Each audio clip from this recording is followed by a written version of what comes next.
Steve Jobs. It is 1958. IBM passes up the chance to buy a young fledgling company that has invented a new technology called xerography. 2 years later, Xerox is born, and IBM has been kicking themselves ever since. It is 10 years later, the late 60s. Digital Equipment, DEC, and others invent the mini-computer. IBM dismisses the mini-computer as too small to do serious computing, and therefore unimportant to their business. DEC grows to become a multi-hundred-million-dollar corporation before IBM finally enters the mini-computer market. It is now 10 years later, the late 70s. In 1977, Apple, a young, fledgling company on the West Coast, invents the Apple II, the first personal computer as we know it today. IBM dismisses the personal computer as too small to do serious computing and unimportant to their business. The early 80s, 81. Apple II has become the world's most popular computer, and Apple has grown to a $300 million company, becoming the fastest growing corporation in American business history. With over 50 competitors vying for a share, IBM enters the personal computer market in November 81 with the IBM PC. 1983. Apple and IBM emerge as the industry's strongest competitors, each selling approximately $1 billion worth of personal computers in 1983. Each will invest greater than $50 million for R&D and another $50 million for television advertising in 1984, totaling almost $250 million combined. The shakeout is in full swing. The first major firm goes bankrupt, with others teetering on the brink. Total industry losses for 83 outshadow even the combined profits of Apple and IBM for personal computers. It is now 1984. It appears IBM wants it all. Apple is perceived to be the only hope to offer IBM a run for its money. Dealers, initially welcoming IBM with open arms, now fear an IBM-dominated and controlled future. They are increasingly and desperately turning back to Apple as the only force that can ensure their future freedom.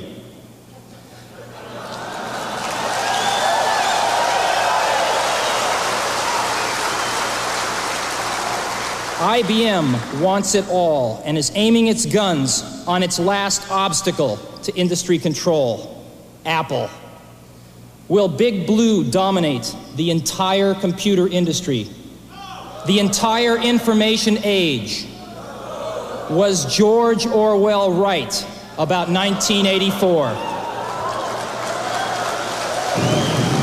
For today we celebrate the first glorious anniversary of the Information Purification Directives. We have created, for the first time in all history, a garden of pure ideology, where each worker may bloom, secure from the pests of vague contradictory thoughts. Our unification of thoughts is more powerful a weapon than any fleet or army on earth.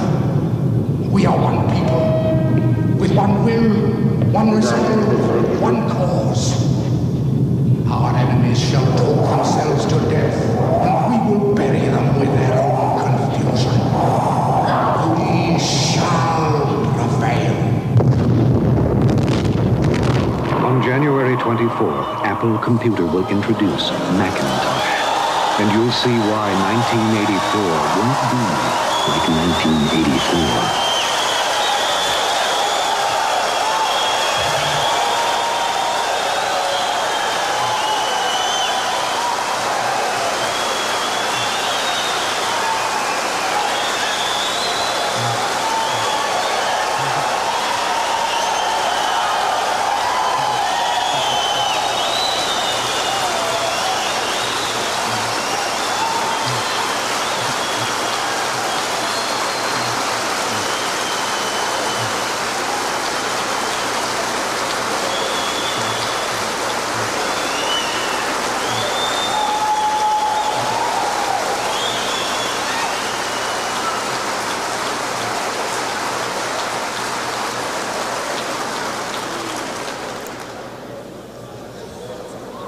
That ad is going to run 1 week before Macintosh is introduced.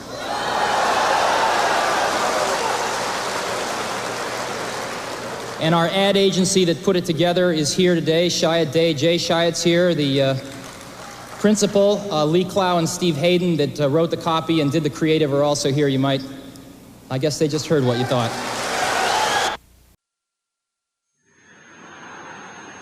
You've just seen some pictures of Macintosh. Now I'd like to show you Macintosh in person. All of the images you are about to see on the large screen will be generated by what's in that bag.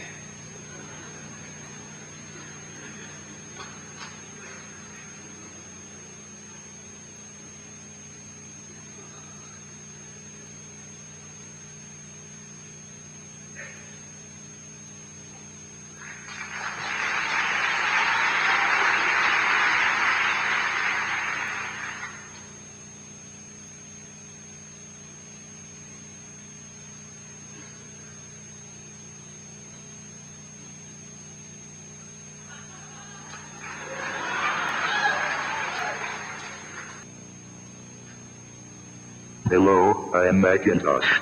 It sure is great to get out of that bag. Unaccustomed as I am to public speaking, I'd like to share with you a maxim I thought of the first time I made an IBM mainframe. Never trust a computer you can't read. Obviously I can talk, but right now I'd like to sit back and listen. So it is with considerable pride that I introduce a man who's been like a father to me, Steve Jobs.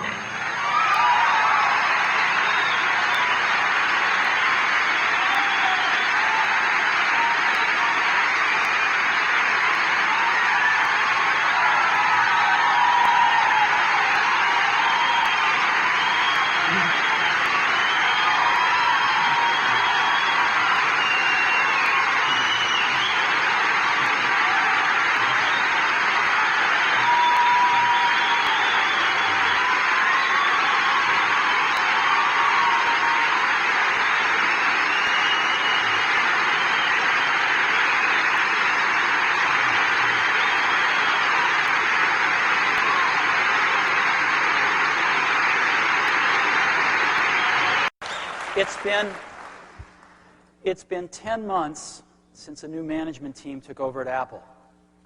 People have been working really hard. You can see a lot of cars in the parking lots on nights and the weekends. And because of their hard work, I'm really pleased to report to you today that Apple's back on track. And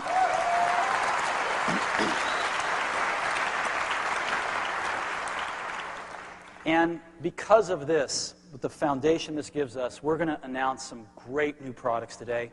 And we're even going to roll out the whole product strategy today. We do that. I just want to spend a few minutes and take you through some examples of how Apple is back on track. The most important thing, of course, is people. Apple's got now a very wise board of directors. Apple's got a very strong senior management team. I would hold the senior management team at Apple up against any other in the industry. But most important, Apple's got some very talented employees. Just incredibly talented people. And when you have great people, the most important thing is to not lose them. When I came back to Apple last summer, Apple was losing a lot of them. The attrition rate annualized was 33%, which meant that if Apple kept losing people at that rate, in a year, a third of them would be gone. And I'm very pleased to say that 10 months later, the attrition rate is 15%. And that is under the Silicon Valley average today. And that's a very good sign. And part of that is because people now see how Apple can win again. Another part of that is because we've made Apple a much more entrepreneurial place. All of the key employees have lots of stock options. Another key thing that we've done is distribution. We've made a lot of changes in the way Apple distributes its products, a lot of tune-ups across the distribution system. And of course, one of the bigger ones was at the national level, partnering with CompUSA. They're the biggest, and they decided to reinvest in Apple and it's worked out great. As you know, they put an Apple store within a store in each of their approximately 170 stores throughout the U.S. When we started this program, Apple represented 3% of the CPU revenues sold by CompUSA. 6 months later, Apple represents 15% of the revenues of CPUs sold at CompUSA.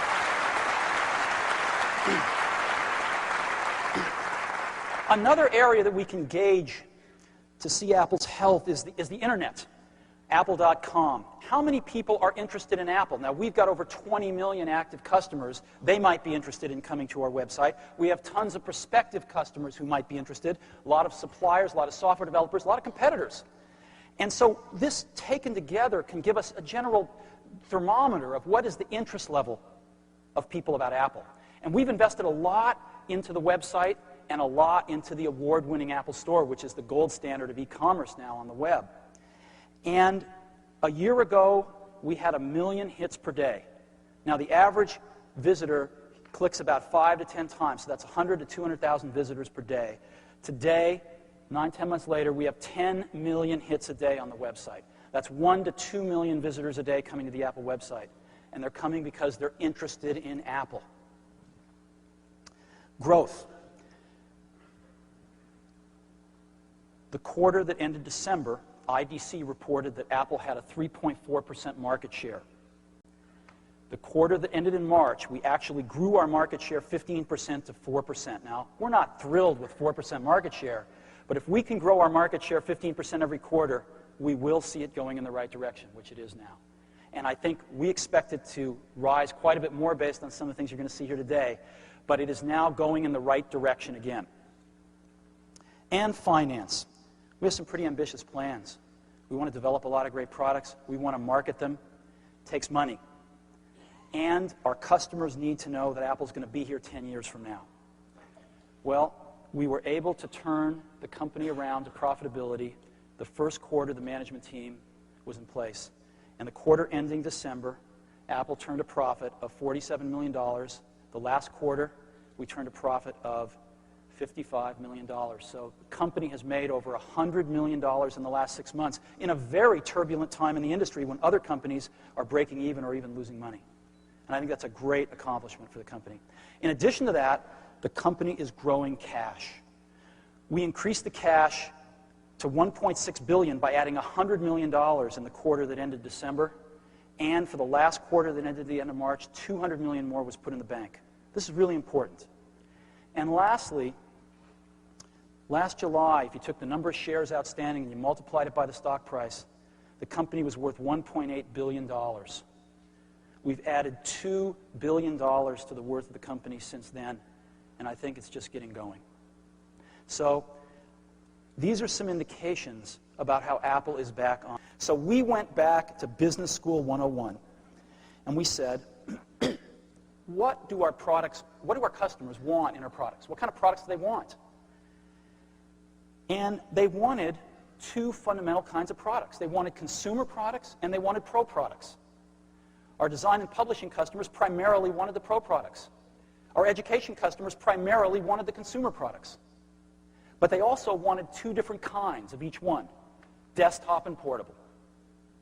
And we looked at this and we said, now, this looks pretty simple, but we couldn't find a way to come up with anything else that captured what they wanted as succinctly and as clearly as this. We said, finally, this is it. We've got to make 4 great products, and we can meet the needs of what our customers are telling us they want. And we've spent the last 10 months working like crazy to try to do just that. So the first one was the desktop pro product, right? The core of our publishing market. And of course, we introduced that product in November based on the G3 chip. It's a Power Macintosh G3. And we've had exceptional success with this product. We've sold over 500,000 of these in the first 6 months of the product's life, making it the most successful new Mac in Apple's history.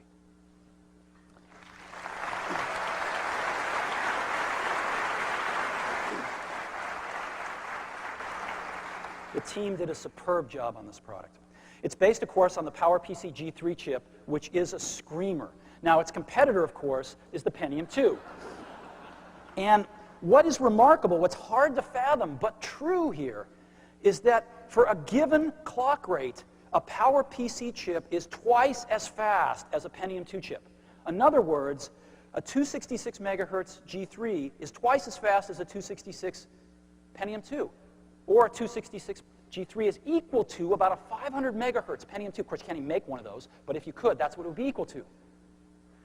A 300 megahertz G3 chip is equal to a 600 megahertz Pentium 2. Now, how do we know this? We know this not only by using the systems, but we got the best independent benchmark there is, which is Byte Magazine's Byte Marks. And these are sort of one of the gold standards in the industry of performance. And they publish the results. And here's the results. The blue bars are the 266 and 300 megahertz Pentium 2s, and the bars on fire are the G3s. And they just toast them. And as a matter of fact, Intel, we've been running some ads, as you know, Intel went back to Byte Magazine and said, this can't be true. And Byte Magazine examined all of their tests, and they stood by their results and republished them. Now, Intel has since come out with a 400 megahertz Pentium 2. How does that stack up? Not much better. Not much better. And so, when we run these ads, they're very effective in our testing.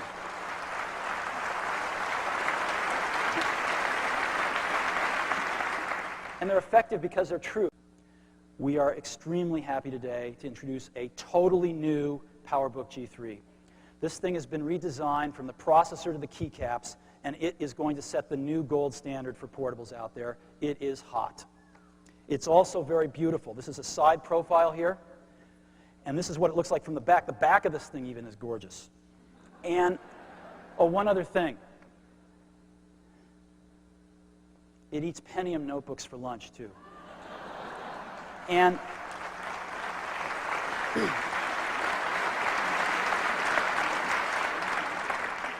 it's got options on displays. It's got a 12-inch display that's 800 by 600, same as the high-end Apple portables do now.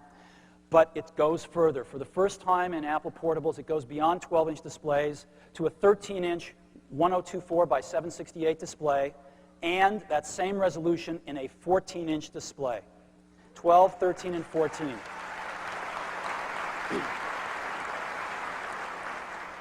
In addition, this thing is incredibly modular. It's built with these two bays, and so you can put one battery or two batteries in. Each battery gives you 3.5 hours of battery life, so you can have up to 7 hours of battery life with two batteries. You can also put in a floppy disk drive, a CD-ROM, a DVD-ROM drive, or a third-party zip drive in there, and the bays are all hot swappable.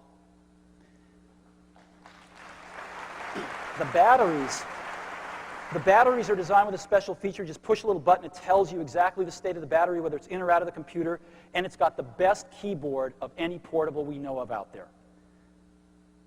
Now, this thing is powered by a G3 chip, so it is a screamer. And it comes in 33, 233, 250, and 292 megahertz. So we're putting our fastest chips into these things, which we can do because ours don't draw very much power, and you don't have to fry an egg on them. And so we went out and said, okay, how does this stack up against the other Pentium notebooks out there? We found the fastest Pentium notebook you can get. Matter of fact, they're really hard to get because they can hardly make them. And we had one flown in special.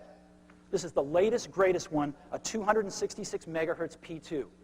And these are the byte marks, right? 3.9. Let me show you the 3-speed ranges of the new G3 PowerBooks.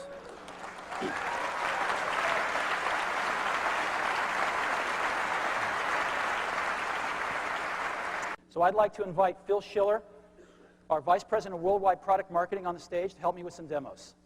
Phil? Hi, Steve. Good to see you. Tell us about your computer here, Phil. Well, I'm glad here to come out and try to take you on head-to-head because you asked me to go out and get the biggest and the best, and I did. This is the brand new compact Armada 7800. There are thousands of Windows customers waiting in line right now to try to get their hands on this computer. Luckily, we flew someone down to LA and got one before anyone else could, leaving plenty of Windows customers in the lurch because they couldn't get this very machine. It's got a Pentium 2, the new mobile Pentium 2, 266. That's the fastest speed it runs at. It's just been announced, just come out. It has a 512 backside cache. It has advanced graphics port, AGP from Intel, with very fast 64-bit graphics. So this has the fastest processor, the fastest notebook graphics, and Compact's really excited to bring this to the whole Windows market. You can't get much better than this. I'm scared. So we're just going to have to find out. Now, up on this screen on your left, we have the Compact Armada. It's a $5,400 machine, as fast as you can possibly get. Pentium 2 266. In the middle, we have our new PowerBook G3 running at 233 megahertz. And on the far right, we have the G3 running at 292 megahertz. Of course, both of these machines are less money than the Compact. So let's go ahead. What we're going to do now is we're going to run two demos. The first is going to be a demo of Photoshop, what a lot of our customers like to do and have been dying to do on a fast portable. So we've got Photoshop here, and we've got exactly the same file on all of these computers. The file has got 40 Photoshop actions in it that happen automatically, and it's about 27 megabytes. Exactly the same file. So we're going to get this queued up on all three machines, and we're going to have a bake-off here. And Steve, this is a great demo because even a lot of the Intel people show off Photoshop to take advantage of the fast MMX processing in the Pentium 2. So same demos Intel does, we can do cross-platform. All right. You ready to go? Sure. 3, 2, 1, go. Here we go. We're racing through those 40 actions right now. Compositing, cropping, throwing on blurs, doing the types of actions Photoshop customers do every day. Boy, the 292 is really in the lead here. Let's see. Done. 292 is done. 233 is getting close. Done. And Godfrey, your Pentium there is still entertaining us. I think I can. Fastest Pentium notebook in the world, ladies and gentlemen. And it's almost done. It's done. Yay! Okay, our second demo is we've got Macromedia Director here. And Macromedia Director is used by a ton of our customers for multimedia presentations on the road as well. And we've got, again, a 30 megabyte director file. Not that big. And it is exactly the same file on all the machines. So we're simply going to play it on these machines. And they're great demos because they exercise the graphics, the processor, the cache, the entire system to really get the most of the multimedia performance. Okay, so here we go. Macromedia Director, 30 megabyte file, exactly the same file on all three machines. Ready, set, go.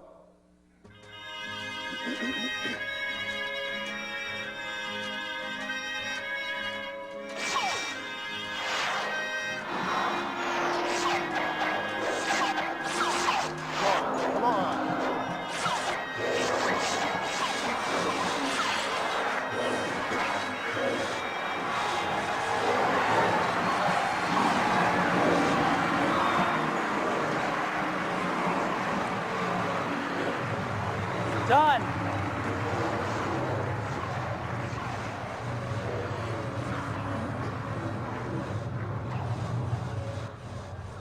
Done.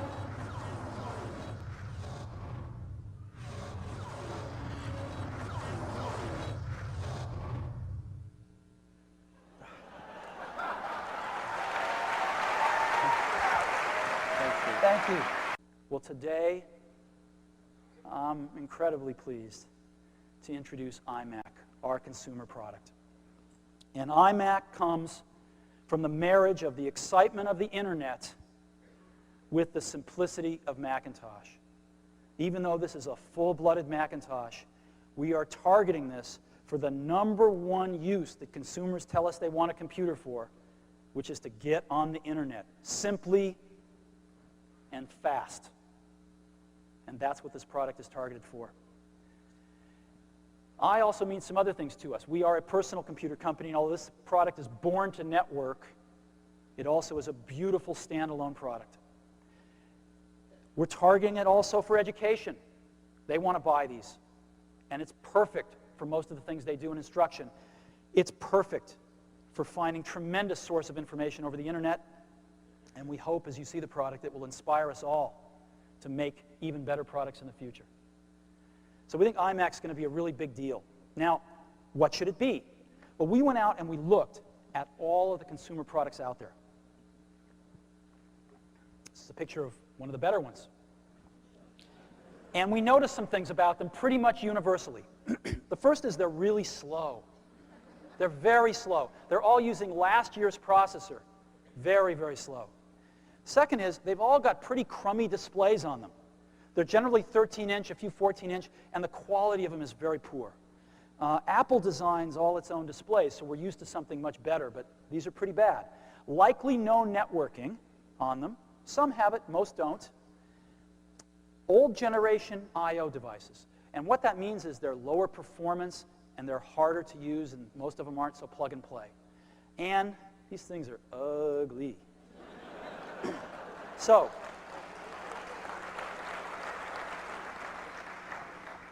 let me tell you about iMac. We decided to make this thing fast.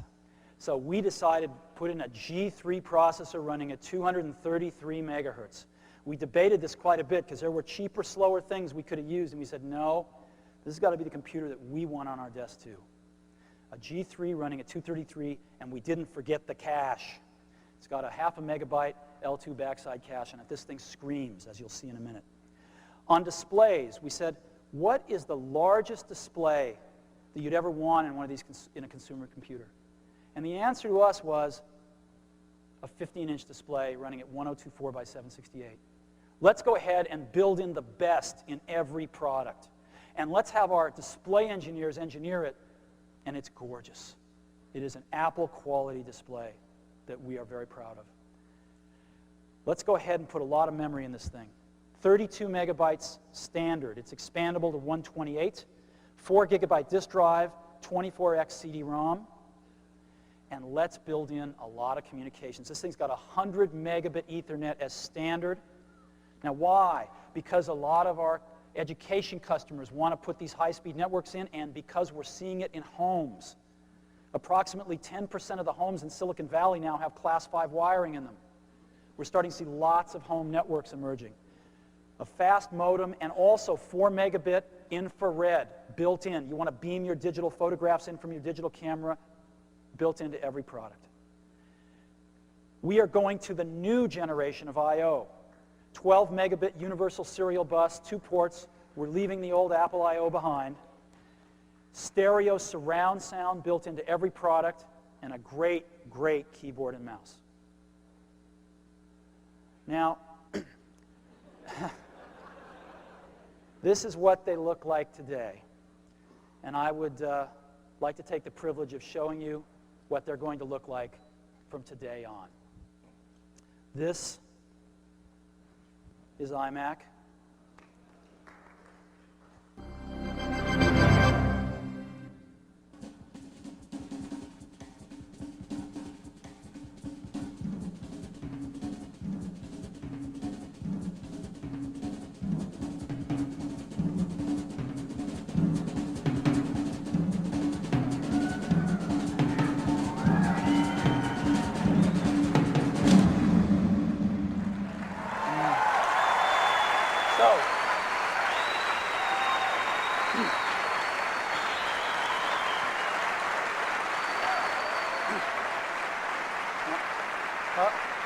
Can you go back there and do that again? Go back and come back.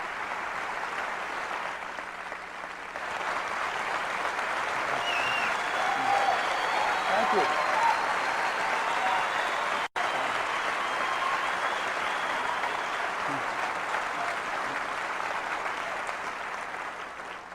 So if I can get this screen switched over, we've got a wireless camera here, and I'd like to show you what this thing looks like. Come on in. You got to see this thing in person, but I'll do the best I can with video. This is iMac. The whole thing is translucent. You can see into it. It's so cool. We've got stereo speakers on the front. We've got infrared right up here. We've got the CD-ROM drive right in the middle. We've got dual stereo headphone jacks. We got the coolest mouse on the planet right here.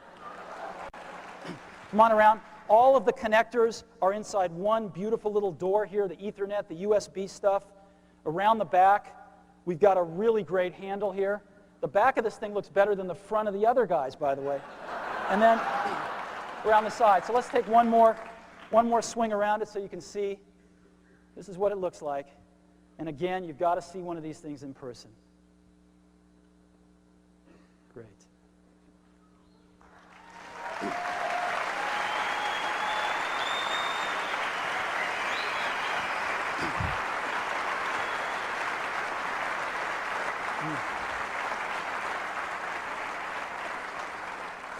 Yeah, I've got some slides of what this looks like too. I mean, this is incredible compared to anything else out there. It looks like it's from another planet, and a good planet.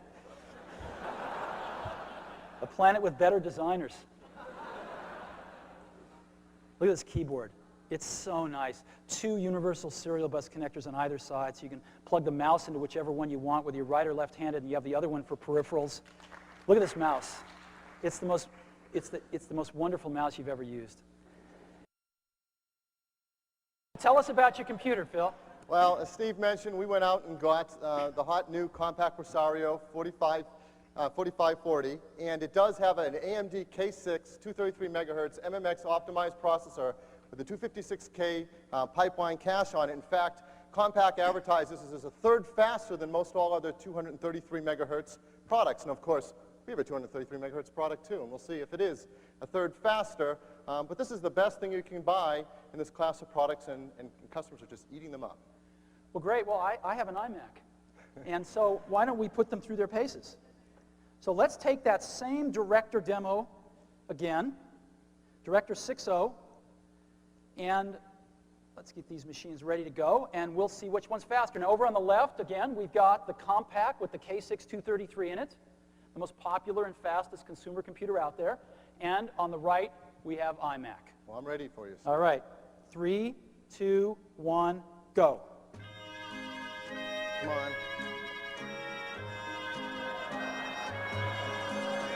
It's playing. It's playing.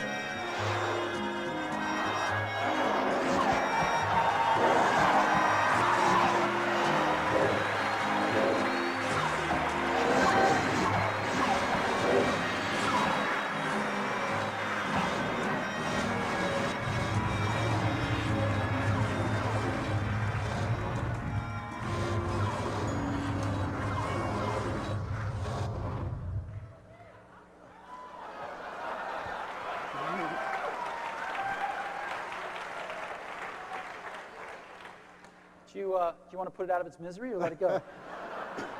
Yep.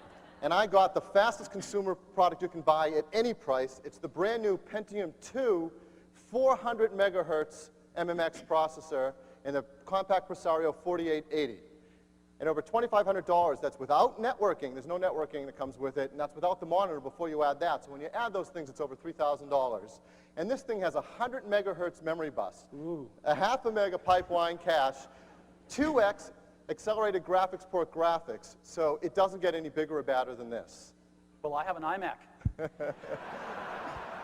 So we've got the consumer K6 233, the fastest, meanest, baddest Pentium 2 you can buy, 400 megahertz, and iMac. All right, Phil.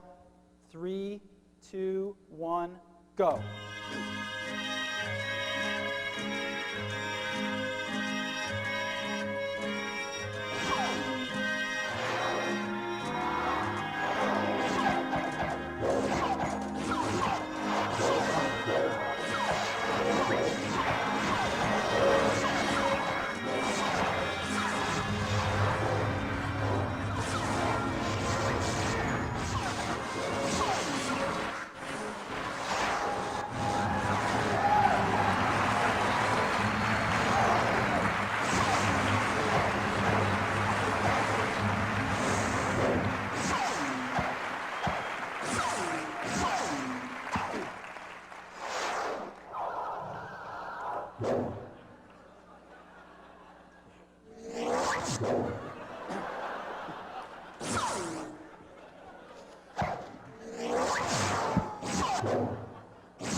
Thank you, Phil. Thank you, Steve.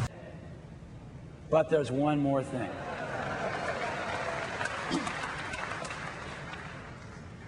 This is our product strategy that we announced about 2.5 years ago, the 4 quadrants. And it served us very well. We filled them all in, and we've even had a chance to go around and update most of them 2 or 3 times each to constantly keep them fresh and aggressive. But today, the first time in 2.5 years, we are expanding our product strategy. And it's not a portable. It is a new desktop machine. What is it?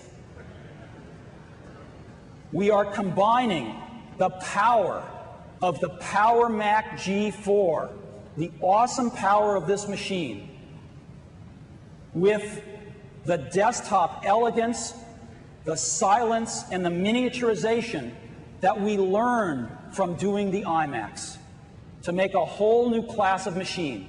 And so, we're starting with the G4 power. We're building in a really fast G4 chip into this new machine. We're building in the ability to have up to 1.5 gigabytes of memory in the machine. We're building in the ability to have up to 40 gigabytes of storage inside the machine. We're adding I/O for everything. A modem, 100 megabit per second Ethernet, USB, and FireWire. You can hook up to almost anything with this machine. And airport wireless networking inside as well. Now, I know some of you are saying, well, looks like a mid-range Power Mac G4 to me. What's so new and special about this? Well, this is where we get into the iMac magic. Because if this is the size of a Power Mac G4, we have miniaturized all that power into something this size. Okay? From this to this. And what we've miniaturized it into is an 8-inch cube. An 8-inch cube. Unbelievable. Another way of looking at this is, if this is the Power Mac G4 and you could break it into 4 equal parts, we have miniaturized all the power into just one of those parts, which is an 8-inch cube. Unbelievable. Now, you can imagine with all this power in such a dense space, we must need a turbofan to cool this thing. But no, our engineers have done some brilliant work, and all this power in an 8-inch cube has cooled without a fan. And so, it runs in virtual silence in an 8-inch cube. And we call this new product the Power Mac G4 Cube, or more affectionately, the G4 Cube. And I would like to show it to you now. Let's bring it out. So everything is in there, very conveniently located to sit right next to you on your desk. Now, our engineers spent an enormous amount of energy figuring out how to get this amazingly powerful G4 technology into this 8-inch cube and to cool it without a fan. But they also spent an enormous amount of time figuring out how to get it out quickly. Because our pro customers like to get at every component in the system within a matter of a few seconds. So here's what we did. You can take your Power Mac G4 and simply turn it over. All right, let's get the video here. I want you to see this. You push down on this handle and it pops up, and you literally lift all of the technology out.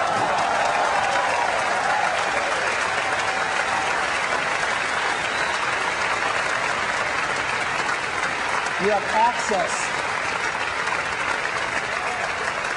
You have access to every single component. And when you're done, you just put it back in, pop down the handle to lock it in. We even have a Kensington lock to make sure you're the only one that opens your G4 Cube. Pop it right back over, and you're in business. Pretty nice. Thank you. So, the G4 Cube, it's amazing. DVD drive on the top. Amazing cooling system through a center channel that cools the whole thing with air so that it runs in virtual silence. The G4 Cube. And again, a size comparison with the Power Mac shows how small it really is. And just like the Power Mac allows you to access any component in seconds, so does the G4 Cube allow you to get at every component in just seconds. We're very, very proud of this. But we didn't stop there. We designed a whole system. And so we've worked with Harman Kardon to design a pair of Apple-designed stereo speakers that are gorgeous. And obviously, our new optical mouse and Pro keyboard comes with the system as well. And the system is really beautiful. And for a system like this that's configured with a 450 megahertz G4, 64 meg of memory, 20 gigabytes of storage, slot-load DVD drive, FireWire and iMovie, for this whole system, $17.99.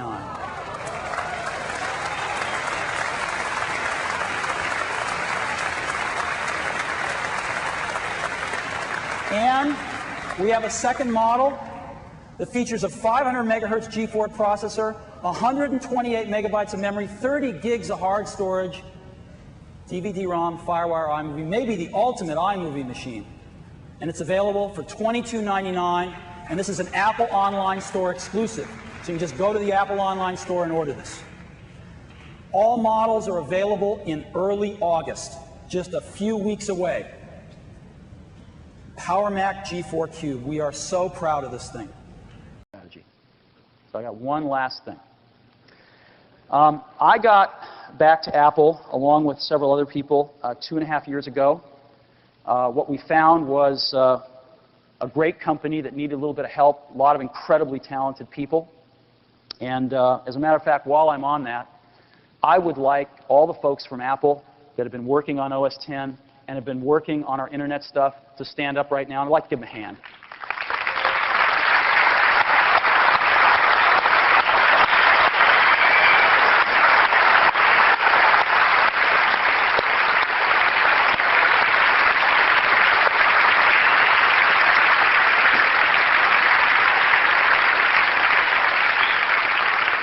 We also have some incredible partners we work with, CKS on the graphics side, Chiat on the advertising side. Can you guys just quickly stand up for a minute?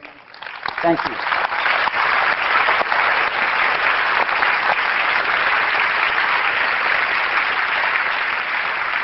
Everybody at Apple's been working really hard this 2.5 years. And during this time, I've been the interim CEO. I have another job at Pixar as the CEO, which I love. And so I was the interim CEO at Apple. Well, I think after 2.5 years, I hope that we've been able to prove to our shareholders at Pixar and our shareholders at Apple that maybe we can pull this dual CEO thing off.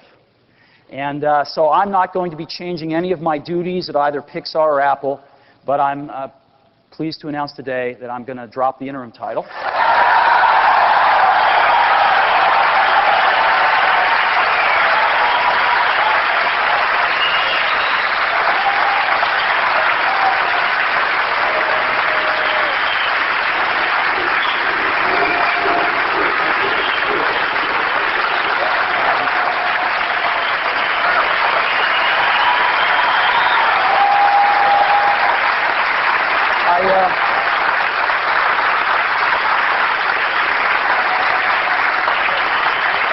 Thank you. Thank you. You guys are making me feel funny now because I get to come. I get to come to work. I get to come to work every day and work with the most talented people on the planet at Apple and at Pixar, and it's the best job in the world. And these jobs are team sports. At Apple, this is a team sport, and so.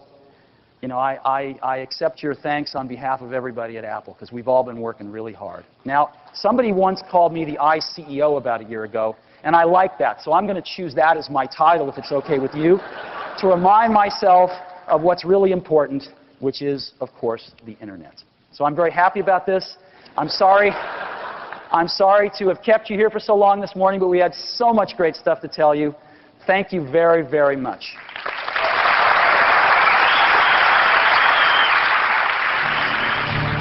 And that is our iMac update for today, which leads us to this blank square.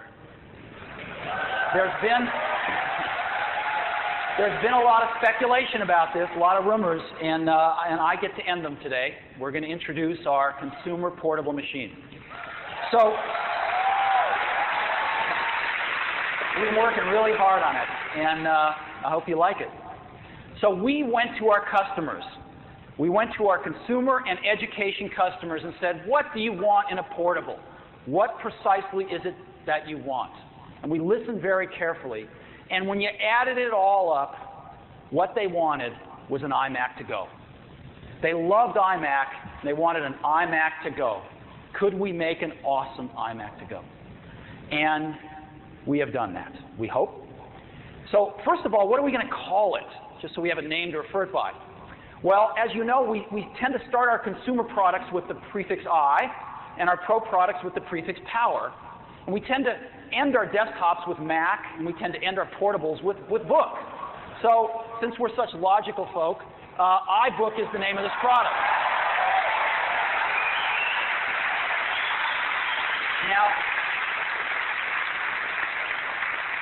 Now what is iBook?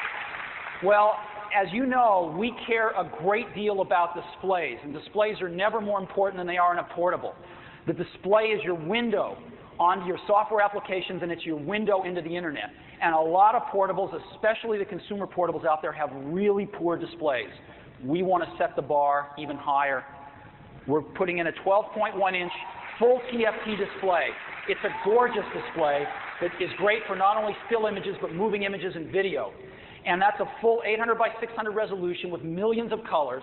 But we didn't stop there. We built in the fastest graphics ever in a portable.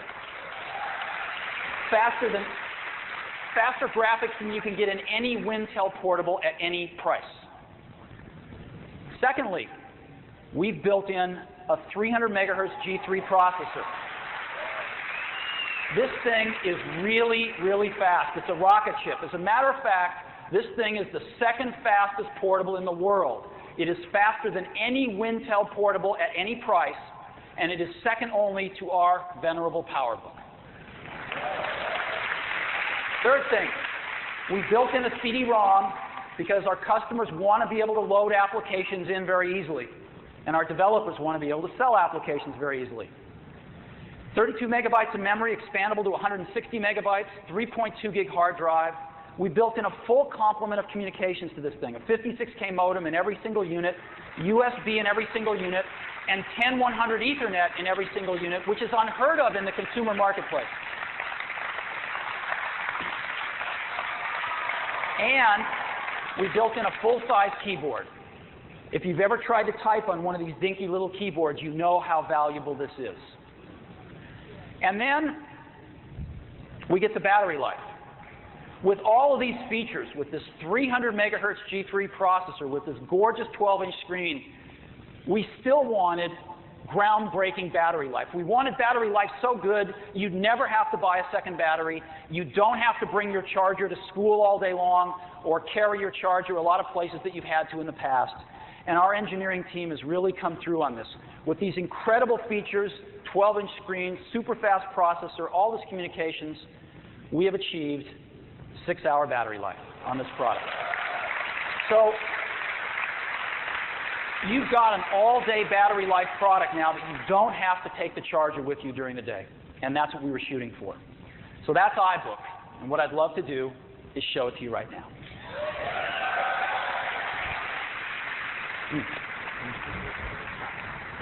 It's really beautiful.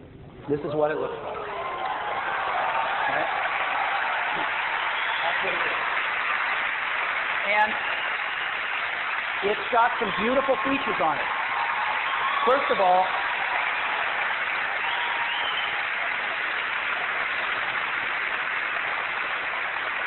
this is the front of it, and this is the back. This is the side.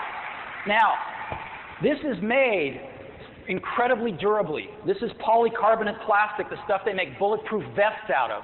But we've gone one step further. We've double shot it in rubber all the way around. So what you see in orange is all rubber. It feels wonderful, and it makes the unit even safer to travel with. Again, all on the back. When you open it up, it's really beautiful inside. Again, Full-size keyboard and pointing device, beautiful 12-inch screen. Here's the communications on this side, the communication ports all on the side. CD-ROM comes out this side. And let me tell you a few other really great things about this. One of the most incredible, it has a handle. And so it has something that no other portable on the market has. But it's also missing something that every other portable has. Notice anything missing? A latch. There's no latch on the iBook. It works like your cell phone to beautifully close and stay closed and yet lift just by your finger. It's really beautiful. And we are going to be offering these in two colors, tangerine and blueberry. And they're both really, really beautiful. Thank you. So, let me show you some slides on this so you can get an even better look. Thank you.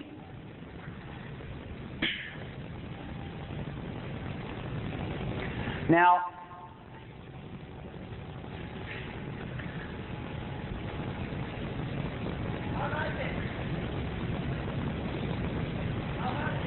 so this is what we're up against, remember. This is the #1 selling consumer notebook in the world, right? And this is iBook. It's really, really beautiful. This is the front. This is what it looks like open. This is the back, which is even more beautiful than the front of the other guy's computer. This is the side, and again, you can see that double-shot rubber cutting across. Let me show you the CD-ROM, how it pops out. Isn't that nice? Just pops out of there. And let me show you the other side. This is the communications ports. We've got a modem, Ethernet, and USB coming right out the side. No doors to open or anything else. We've also got the handle, right, which is really nice. And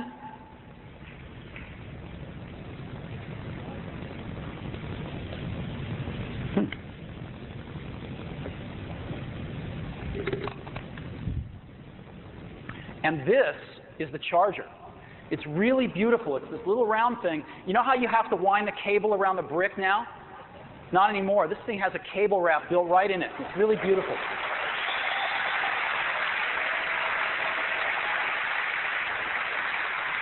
And so, again, we're going to ship iMac in tangerine and blueberry, two wonderful colors. You'll be able to see them out in the booth. They're really, really great. So what are we going to price this at, and when is it available? We thought a lot about pricing. You know, with this complement of features, again, iBook is faster than Wintel notebooks that you could pay $3,000, $3,500 for. It's got a beautiful screen on it. It's got communications like Ethernet built in that you'd never find in a consumer notebook. IBM's cheapest consumer notebook is $17.99, but if you really look at something that's comparable in features, it's over $2,000. And we knew we probably could have sold most every one we made for over $2,000. But we decided to price this within reach of our education customers and our consumer customers. We're going to price it at $15.99. Yeah. And it'll be available this September in volume. So $15.99 this September in the stores. And you can order them today right on the Apple Store or through your favorite dealer. We are accepting orders as of today on the store and in the channel. So this is iBook, and it's really great. And what I'd love to do, and of course this completes our product matrix, right? We finally now have all 4 products in the grid, and we're going to be shipping all 4 of them by September, and we're really excited about this. But we're not done yet, because it's my pleasure today to announce Mac OS X.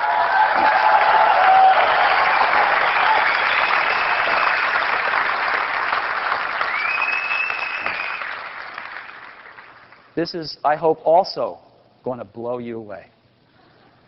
We are announcing Mac OS X here today. I'd like to go over the goals for Mac OS X. First, we are going to have a single OS strategy at Apple. We're not going to have a dual or a triple or a quadruple OS strategy like some others. We're going to have one OS. And that's very important to us. The second is the Mac OS needs state-of-the-art plumbing. We need the best operating system kernel technology, the best internet networking in the world. Right? We need the best plumbing of any operating system out there. Third, we need killer graphics. Almost every app depends on graphics, whether it's design and publishing apps for our pro customers down to things that we use every day. We need killer graphics in this system. And we need to design it for the internet from the start. We need to design it in a way that most users who are always plugged into the internet get full benefits. We need to design it in such a way that we use internet standards throughout, and we've done that. And we need a gentle migration because we have 25 million users using our current generation operating systems. So these were the goals for Mac OS X. But to sum it up, it was make the next great personal computer operating system. Now, there's going to be a 12-month rollout of Mac OS X. You can't do these things overnight. It's going to be a 12-month rollout. So we are announcing it today, January 2000. Our developers have already had a few betas of the software. They're going to get another pre-release of the software at the end of this month. The final beta will go out to developers this spring. Mac OS X will be on sale as a software product starting this summer, and we will be preloading it on all machines a year from now. So that is our rollout strategy.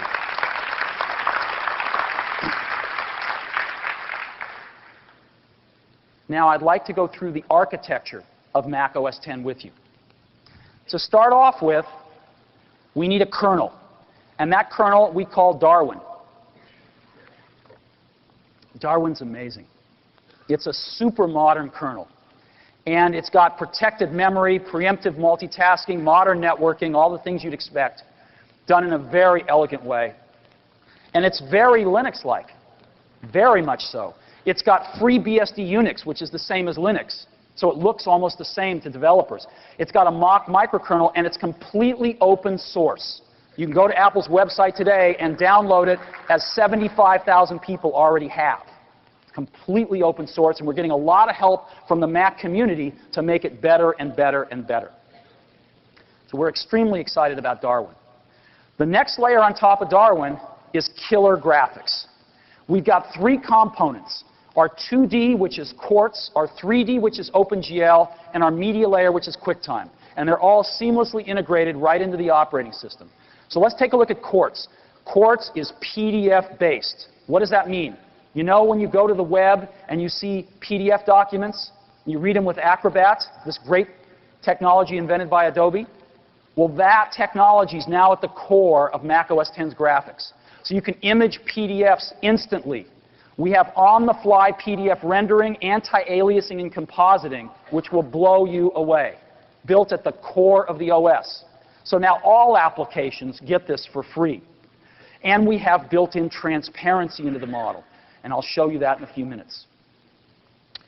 Our OpenGL 3D standard is the most widely supported 3D standard in the industry. It's very advanced, and we have full hardware support for it, built in, again, to the core of the operating system. And obviously, QuickTime for digital video and audio, live internet streaming, internet standard, 33% market share, built into the core of the OS. So those are our killer graphics. The next layer are our APIs, the things that our developers program to. And there are three of them in Mac OS X: Classic, Carbon, and Cocoa.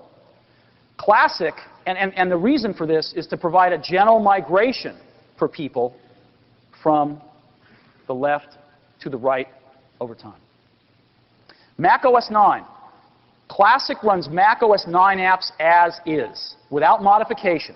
So you can run your Mac OS 9 apps right on Mac OS X. You do not get all of the new features, however, because it's impossible to do technically. But they all run, and they run well. Carbonized apps get the new features. Now, what's a carbonized app? It's something that takes a developer a few months, 1 to 3 months, to carbonize their app, to get it ready for OS X, and all of a sudden it springs to life with all of the new features of OS X. And the third API is Cocoa. It's completely different. It's fully object-oriented. You can write applications in Java or other object-oriented languages and get all of those benefits.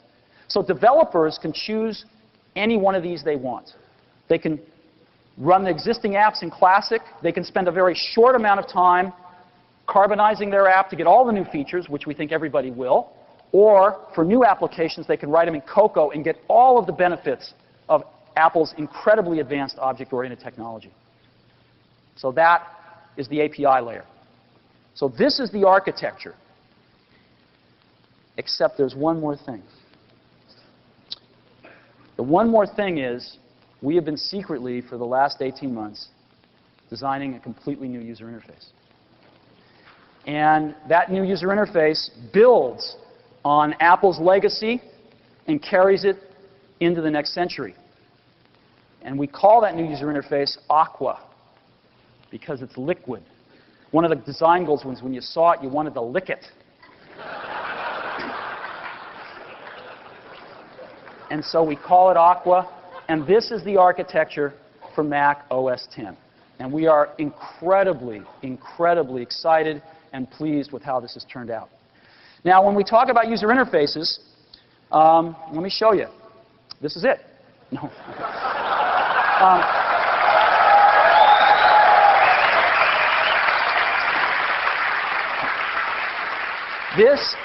This is what started it all, right? The original Macintosh in 1984, 512 by 384, dots on the screen, black and white, kicked off a revolution.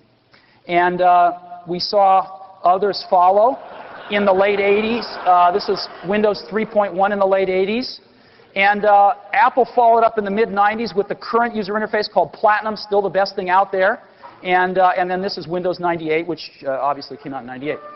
So these are the user interfaces out there. They're all credible. They all work. How do we take this to the next level? Well, let me show you a few slides on Aqua, and then I'd like to demonstrate it for you. So this, you get a little feeling for what Aqua may be like. So I'd like to just start off, you know, when you design a new user interface, you have to start off humbly. You have to start off saying, what are the simplest elements in it? What does a button look like? And you spend months working on a button. That's a button in Aqua. This is what radio buttons look like. Simple things. This is what checkboxes look like. This is what pop-up lists look like. Again, you're starting to get the feel of this, a little different. This is what sliders can look like, right? Now let me show you Windows. This is what the top of Windows look like. These three buttons look like a traffic signal, don't they? Red means close the window, yellow means minimize the window, and green means maximize the window. Pretty simple.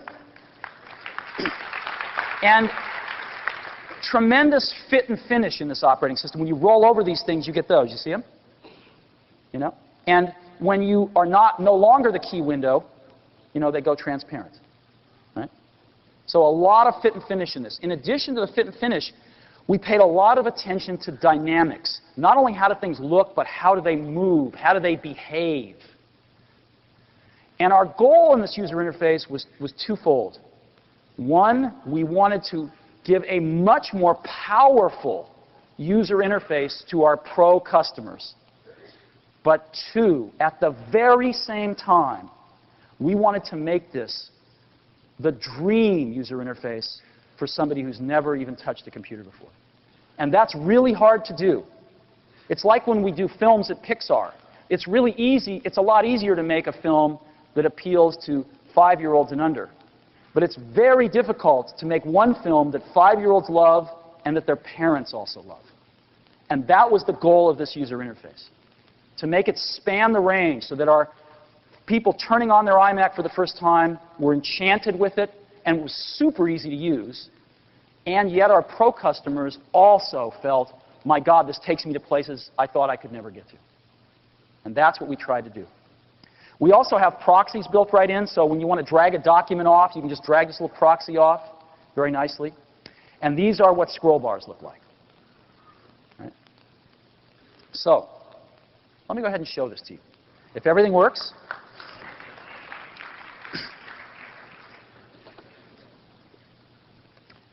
this is, very few people have seen this until today. We've kept this very secret, and it's my pleasure to show it to you now. So, let me first show you what a control panel looks like, just some controls. So I'll just open one of these preferences control panels. This is sound. Again, you can see what sliders look like here, pop-up lists, checkboxes, radio buttons, checkboxes. Now, one of the things we didn't want to do was to put a big black circle around the button that gets activated when you hit return. So what did we do? We're using the fact that, we have a gigaflop sitting here. Maybe we can do something with it. And so very gently, we just dim and brighten the button to say, hey, this is the one that's going to get activated if you hit return, and clean up the user interface. Let me just show you another one here real quick. Another preference panel. And so we think these look a little bit better than the current system does here. Same sort of thing, right? Very, very simple. So those are some panels. Now I'd like to show you some windows. This is a window here. And notice when I drag the windows around, it drags the contents around. It also does that on resizing. You notice this? Kind of nice. And you see the scroll bars here. Again, proportional scroll bars. You see what happens when they move. They come and go as necessary. And you can see our 3 buttons at the top here, right? So put the window away, etc. And you'll also notice, let me bring up another one here. You'll also notice that the windows have wonderful shadows on them. Can you see the shadows on the right of this window? Maybe if I bring up a text document, you can see it even better against white. You see that against the white there? Right? See that? Very, very subtle, very nice. And windows don't even need to be the activated window to put them away. These controls, I can roll over and just put this thing away. Right? Very nice. So now what I'm going to do is show you an incredible thing that some of our geniuses came up with. In Mac OS, we'll touch upon this a lot, Mac OS generates a ton of windows, and you get to be the janitor and clean them all up. And one of the most annoying is panels, right? Like a save panel. So you go to save, and a save panel comes up. Now, a lot of times it's modal, so you can't do anything else in the machine, even on another app. That's ridiculous. But even if you could do something on another app, by the time you come back, you've forgotten which window or document that save panel's for. And you got to manage it and move it all around. How could we simplify this whole thing? Well, let me show you. So here's a window, and I'll do a save as right now. See that? Right?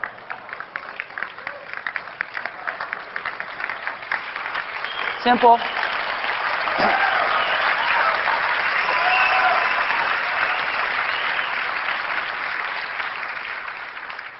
And so, I can be, oh yes. And I can have, as an example, I can have a few of these up here, right? And I can just say, let's save this one. And it's very clear, what that pertains to. I can go do something else if I want to. And when I come back, I know exactly what that thing pertains to. Now, what happens, though, if the window's really small? I mean, we've got to think these things through, and I want to save that. Well, this is what happens.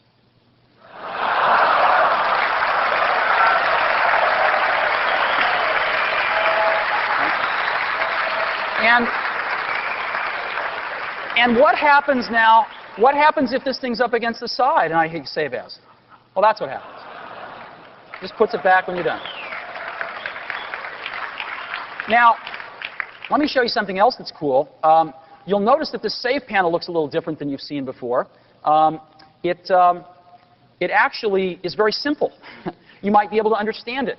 And so you could type something in here, and you have this pop-up list, which has your favorite places, which you get to manage what's in there, and your recent places you save stuff. And so most of the time, 99% of the time, when you want to save something, you just pick somewhere like Documents and go save. Pretty simple, huh? But if a place that you want to save something isn't there, you just hit this button, and you get a full browser here. And so if you know your network, you can just go around your network, pick wherever you want. Right? Boom, boom, wherever you'd like to save it, or just hide that. Very, very simple. Very, very simple. Make sense? Right.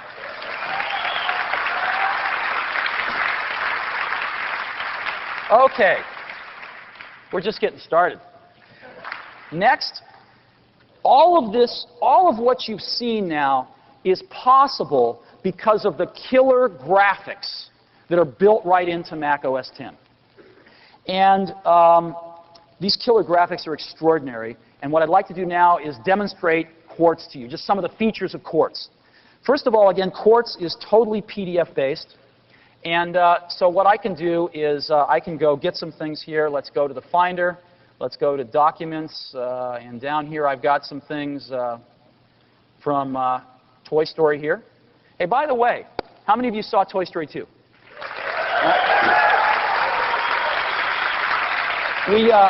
We're very fortunate today to have the director of Toy Story 2, John Lasseter, and the co-directors Lee Unkrich and Ash Brannon in the audience. Where are they?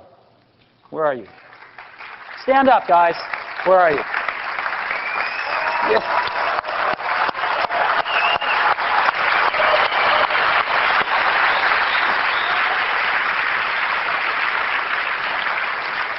So I'm going to use some Toy Story logo stuff because I love Toy Story. And so here I just dragged the PDF right into here. You notice how fast it imaged, by the way. And you notice that it's fully anti-aliased. And I can resize it like this if I want to. I can rotate it. I can do whatever I want. And I can put a shadow on it if I want to. And again, just to do anything I really want to. This is all being calculated on the fly. And you notice the shadow's on the bottom now, and they stay on the bottom, right? So very simple. So I've got Toy Story here. Let me just go ahead and drag in the story here. And we'll put that maybe up here, like this. And we'll drag in our 2. And make that a little bit smaller, maybe. Oops. Make it a little bit smaller here.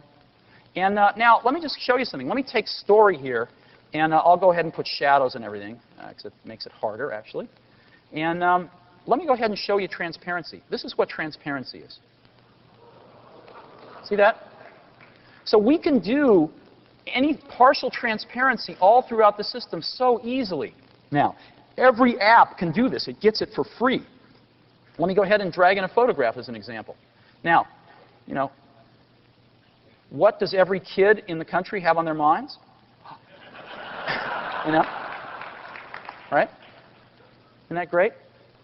So another thing I can do if I want to is, again, I could, open up Mail and decide I want to send this to somebody. And since the whole system is PDF-based, I can just drag this into a, I got to get a new viewer. And let me just get a compose window up here. And I can just take this thing and drag it out here. Notice how it makes a little PDF icon, and drag it over here. And just drop it in. Boom. Now it's imaged in my mail view.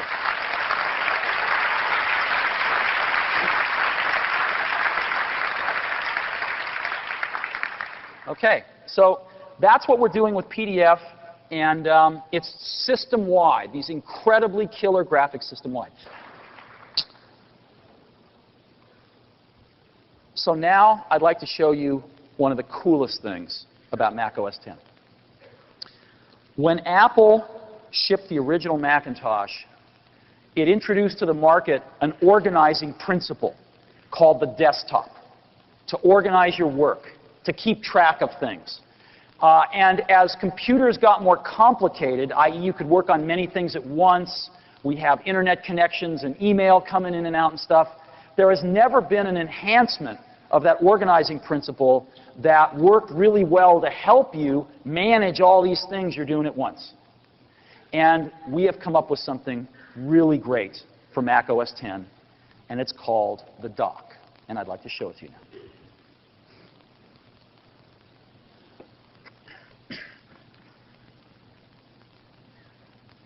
This is the dock. It's at the bottom of the screen. It always stays centered. And it allows me to put things into it. I can put all sorts of different things into it.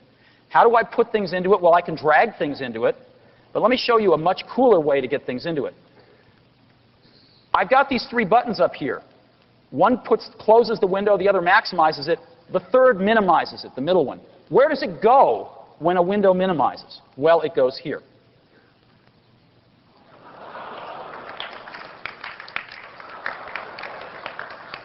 And you notice my dock just grows, right? Let me open another one. Minimize it.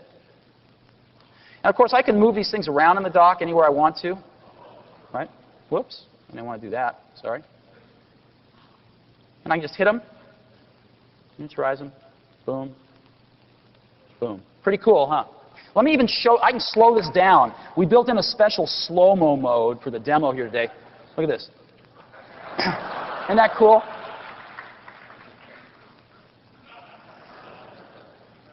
It's just magical.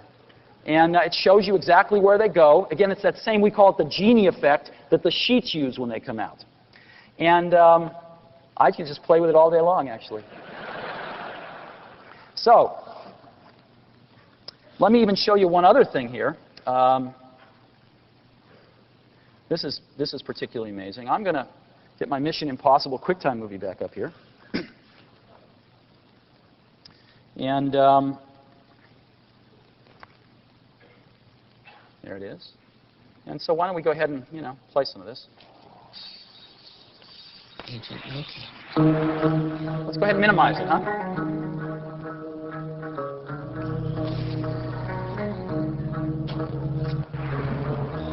Pretty cool, huh? Good morning. Sorry I barged in on your vacation. And we're going to make it so you can even watch them when they're in the dock. So, pretty cool. Now, let me go ahead and show you, though, what happens, let's say, with the dock. Let's open a few more of these things. And let's say I go ahead and, miniaturize these things. And I'll go ahead and turn the speed back up here. I miniaturize more things. And then I can also drag things into the dock. But what happens now the dock is full? What do I do? Well, it just shrinks a little bit. Right? And I can put anything in here I want. I can put websites. I can put documents. I can put anything, applications, anything that I use, and I can rearrange them at will. And the dock just accommodates anything I want. When I drag something out, it gets bigger. Right? Now, a question would be, well, how small can it get? Well, it can get pretty small, actually. You can actually set the maximum tile size, and it'll shrink from there if you have more stuff. But you can actually say, well, it'll get really small. I can hold like 128 things here. How would I ever see them, though, if they get this small, or if I even prefer them this small? Well, we have something we call magnification, which works kind of like this.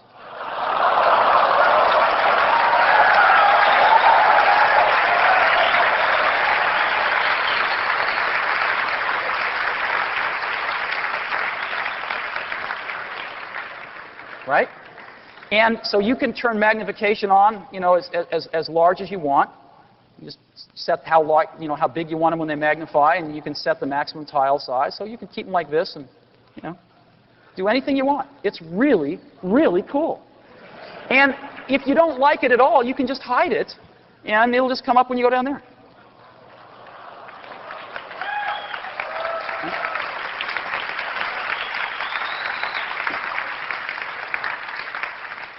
Very, very simple. Okay. So now, let me show you one last thing. I'm going to take some of these things out of the dock and turn magnification off. I'm going to get the dock back up a little bit bigger again. Oh, yeah, this thing is... Let's just quit that. And so my dock's a little bit bigger again. And oops. I can also change the size of icons on my desktop, by the way. Isn't that cool? Very simple. But I'm going to set my maximum tile size up large again. And drag this out. And so I've got, let me just go back here now to where I've got a few images up here. And so I've got 2 images up here. And let me go ahead and click a button that's on the right side of the top of the window pane. And this button is pretty cool. What it does is it says, you know, when we have a lot of windows around on our system, it can get rather confusing for beginners.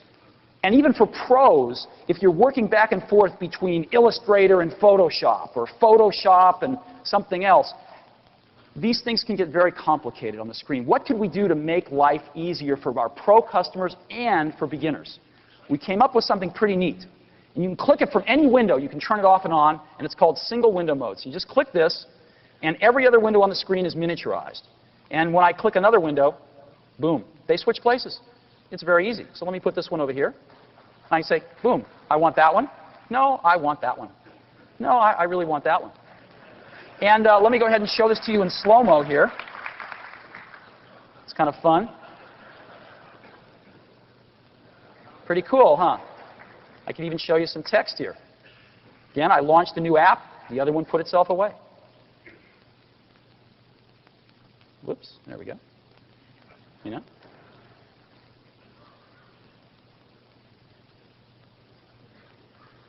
Pretty cool, huh? So, this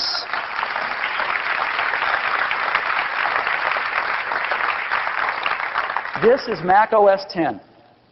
This is our foundation for the next decade of Macintosh operating systems. And we are thrilled with it.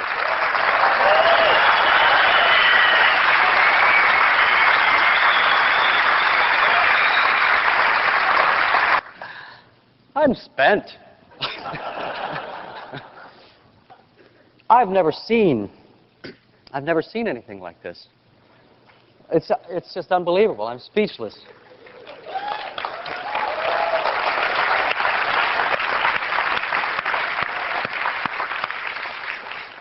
This isn't. It's not your daddy's operating system launch, you know. Come to you know, lend support for the new operating system, and you just don't expect anything like this. I mean, I'm sitting here in the audience, 15 minutes into it, and you know, we're watching the movie scene as kids, and I realize I'm welling up with tears. I am. I mean, probably a lot of you as kids are doing the same thing, and I just, I mean, Apple is design. You know. Everything you see here, you want. You want as a consumer. You just look at it, and it's beautiful.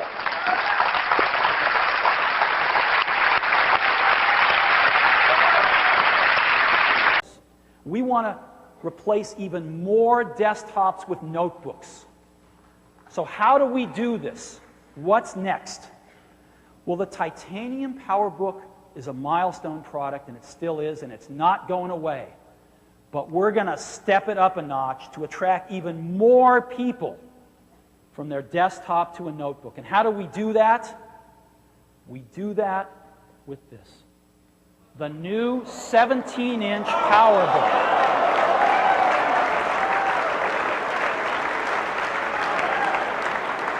17-inch landscape screen. Where did we get this?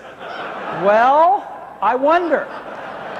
We have taken the same display that has been greeted with applause on the iMac, and we have built it in with a thinner backlight into the new 17-inch PowerBook. It's stunning. And when you close it, it is only 1 inch thick. It is actually a little bit thinner than the titanium PowerBook. It is the thinnest PowerBook ever. And let me go ahead and show you one. I happen to have one right here. It is the most incredible product we have ever made. Let me show it to you right now. The new 17-inch PowerBook. It's amazing. Look at this. And look at that screen. And look at how thin it is. Isn't that incredible? When it's closed, it's less than 1 inch thin. It's beautiful, too. There it is.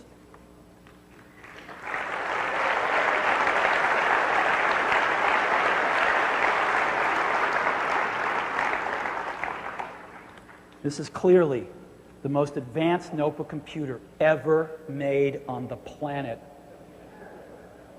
Our competitors haven't even caught up with what we introduced 2 years ago. I don't know what they're going to do about this.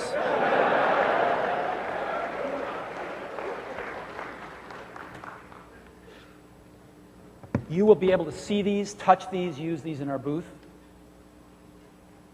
So, the new 17-inch PowerBook. It's got a 1440 by 900 display.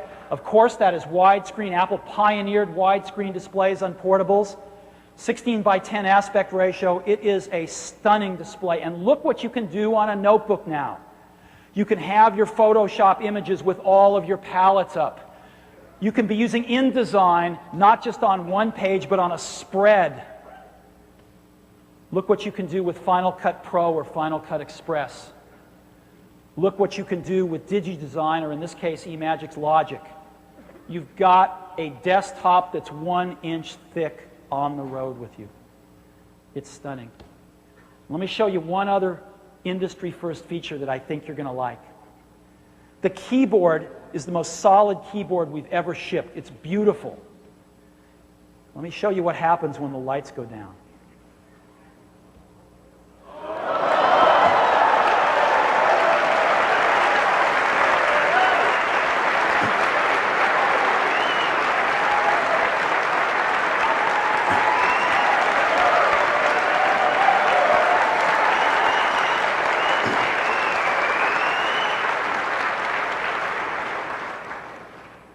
There is more engineering that's gone into this product than probably anything Apple's ever made. It is stunning. And our engineering wizards came up with a fiber optic backlighting system for the keyboard, but they didn't stop there. They built in ambient light sensors that automatically detect when the light goes down to bring the keyboard backlighting up.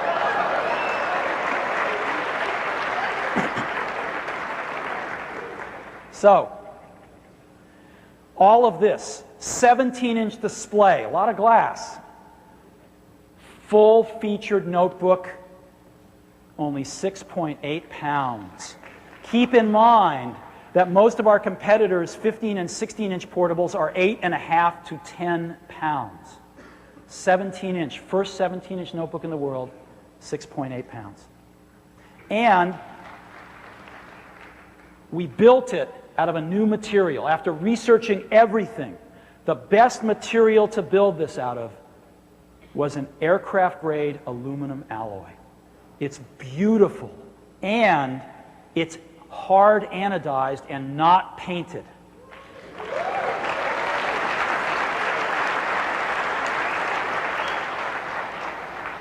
So what's inside? We know what's outside. 1 gigahertz G4 with a 1 megabyte L3 cache. This thing screams.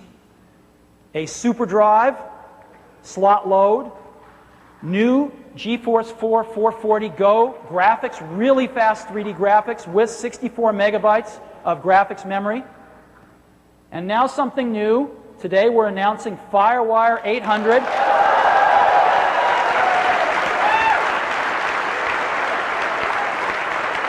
FireWire 800 is the FireWire you know and love that runs twice as fast, 800 megabits per second, faster than FireWire 400, faster than USB 2. It screams. And let me show you the connectors on the portable. We've got a USB connector. We've got FireWire 400. We've got FireWire 800, which needs a new connector.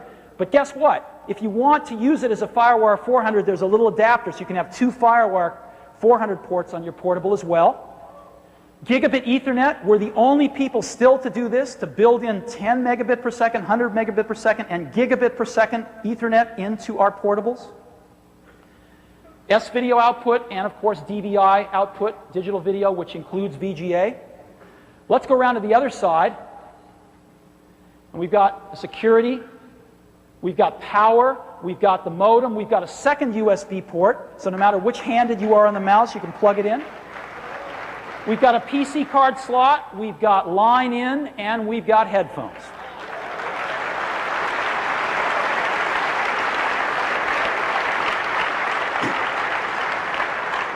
But we've got some I/O that doesn't need any connectors, because this is the most wirelessly equipped notebook in the world.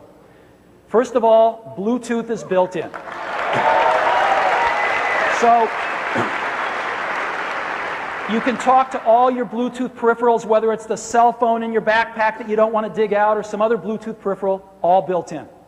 Second of all, AirPort is built in. And let me say a few words about AirPort. Apple pioneered 802.11 wireless networking computers. We were the first company to ever ship 802.11, which kicked off the whole Wi-Fi revolution. And we've shipped over 2 million 802 AirPort devices. Over 2 million. Now, they all run at 11 megabits per second, which is great. That's the industry standard. That's what every hotspot is based on. But today, we're taking it up a level, and we're introducing AirPort Extreme.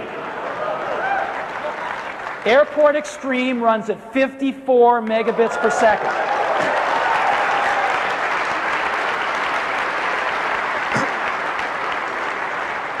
And it's based on a new standard called 802.11g. Now let me explain this. What's the G about? Well, when we first shipped 802.11, the first in the industry, it was actually 802.11b.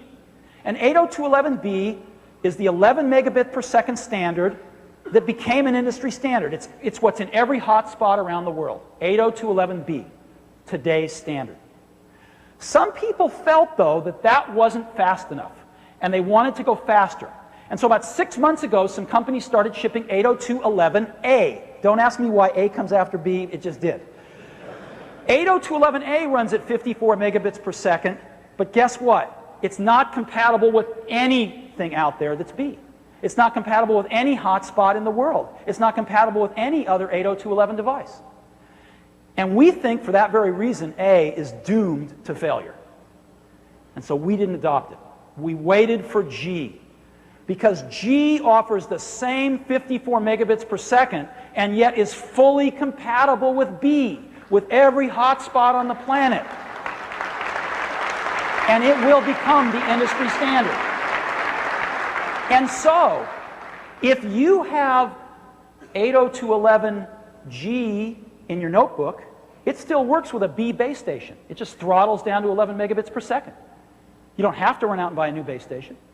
And if you run out and buy a new base station with G in it, and you're using a notebook with a B card in it, the base station throttles down to 11, and it works just fine too. It all works together. And when you have a G in both, it runs all the way up to 54 megabits per second. So that's AirPort Extreme. So that's AirPort Extreme. We have a new card that is built in to the 17-inch PowerBook. And we've put the antennas where they belong.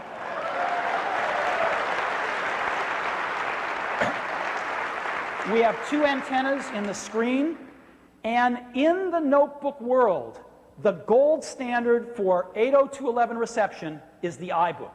It's what every competitor measures against. Guess what? In our testing, the new 17-inch PowerBook has a range that is equal to the iBook.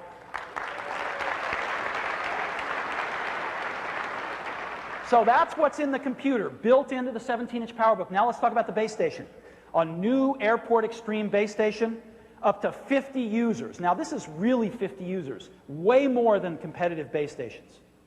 50 real users, and it's great for education or for small business or for anyone who needs more than 10 or 15 users, like most base stations handle. We are also introducing wireless bridging into the AirPort base station, and so if you want to extend your range, simply get another AirPort base station. You can seamlessly walk around between them, and you will automatically be bridged.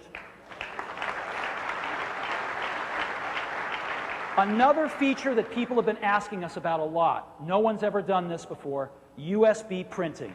There is a USB port on the base station. You can plug in a USB printer and share it among all of your wirelessly connected notebooks.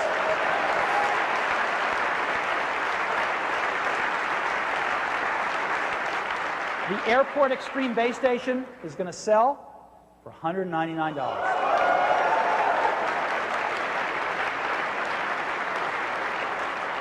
So that's Airport Extreme, and along with Bluetooth, that makes the 17-inch PowerBook the most wirelessly capable notebook in the industry. We also have the best battery technology. It uses lithium prismatic batteries, a state-of-the-art battery technology. There's one battery on the bottom, just pops out, pops in, and with this giant 17-inch screen, we still get, through great power management, 4.5 hours of battery life. We're very happy about this. So, 17-inch PowerBook, 17-inch widescreen display, 1-inch thin, 6.8 pounds, backlit keyboard, ambient light sensor, 4.5 hour battery life. And then what's inside, gigahertz G4 with a 1 megabyte L3 cache, half a gigabyte of DDR memory running at 333 megahertz, GeForce 440 Go with 64 megabytes of graphics memory, a 60 gigabyte hard drive, and a super drive. This is the most communications ever in a PowerBook. Airport Extreme built in, Bluetooth built in, both FireWire 800 and FireWire 400 built in, gigabit Ethernet, every possible way to get video out, and of course dual display support. The new 17-inch PowerBook boots into Mac OS X. And we are going to bundle the new QuickBooks for Mac OS X with every 17-inch PowerBook. This is a $299 value. So what are we going to sell this for? Sell this for $32.99.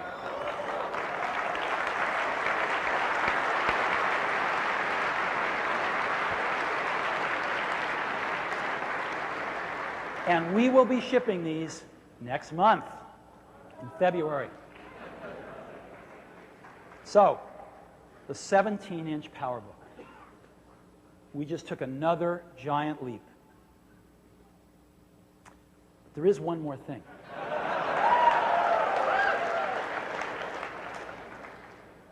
It's one more small thing. When we were inventing all of the technology to build this, tremendous technology to be able to do this, it's way far ahead of what anyone in the industry is capable of doing. We decided to apply that technology to something a little smaller, which is this. Yeah. Want to see that again? A new 12-inch PowerBook that is only 1.2 inches thick, weighs 4.6 pounds. It is the smallest PowerBook ever, even smaller than the Duos, if you remember those. It is the smallest full-featured notebook in the world. New 12-inch PowerBook, and I happen to have one right here. There it is.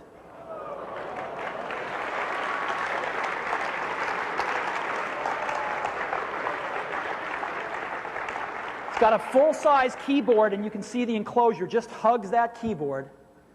Beautiful 12-inch display. This is smaller than the iBook in every dimension. All the I/O you could ever want. Slot load drive, slot load optical built in. It's just a beauty. And it's really, really tiny.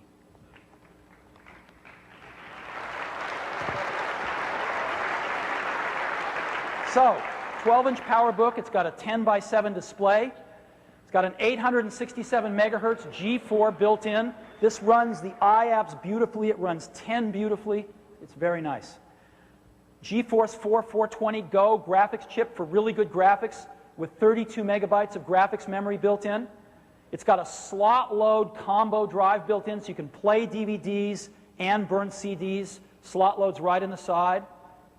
It's got a lot of wireless built in too. It's got Bluetooth built in, and it is Airport Extreme ready. It's got the antennas in the right places. It's ready for Airport Extreme. The module costs $99 to just pop in if you want to use it. Battery life, 5 hours. Same as the iBook, even though it's got a G4 in it. We're very, very excited about this product. 12-inch display, 10:7, 1.2 inches thick, 4.6 pounds, 5-hour battery life. Very fast product, G4 based, quarter gigabyte of memory, DDR, 266 megahertz, 40 gig hard drive, combo slot load drive. And again, Bluetooth built in, Airport Extreme ready, and all the I/O you would need. It boots into Mac OS X. And we are bundling QuickBooks for Mac on this as well. And we're going to sell it for $17.99.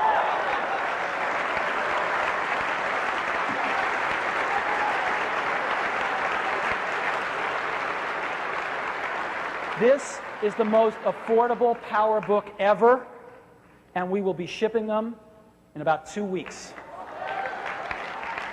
So, another cool thing is you can build this to order on our website or through your dealer.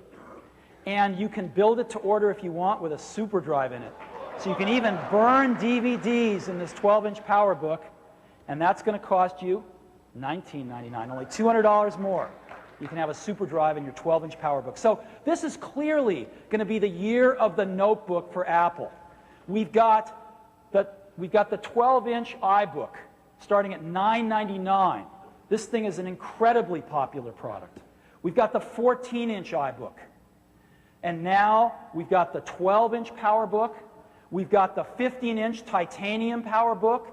And we've got the new 17-inch PowerBook. And so this lineup has our largest screen portable ever and our smallest portable ever. This is going to be the year of the notebook for Apple.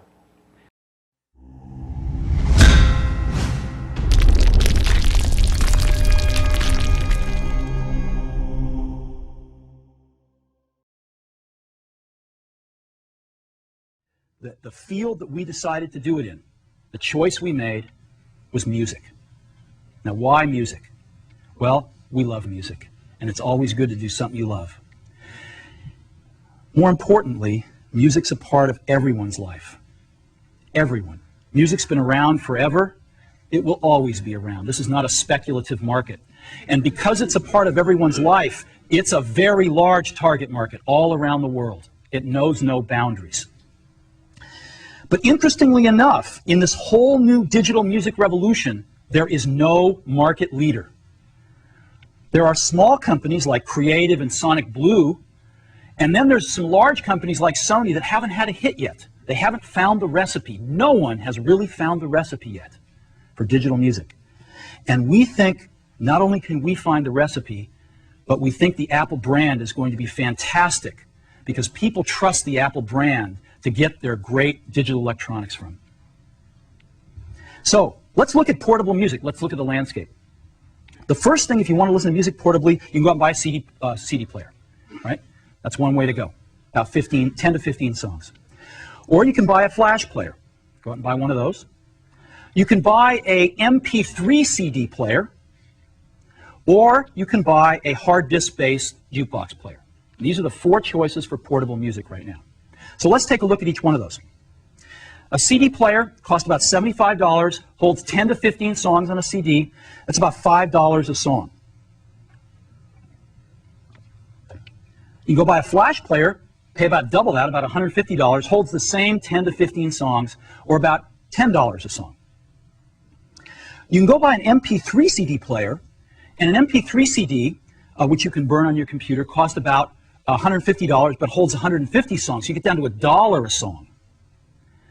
Or you can go buy a hard drive jukebox player for about $300. It holds about 1,000 songs and costs about 30 cents a song.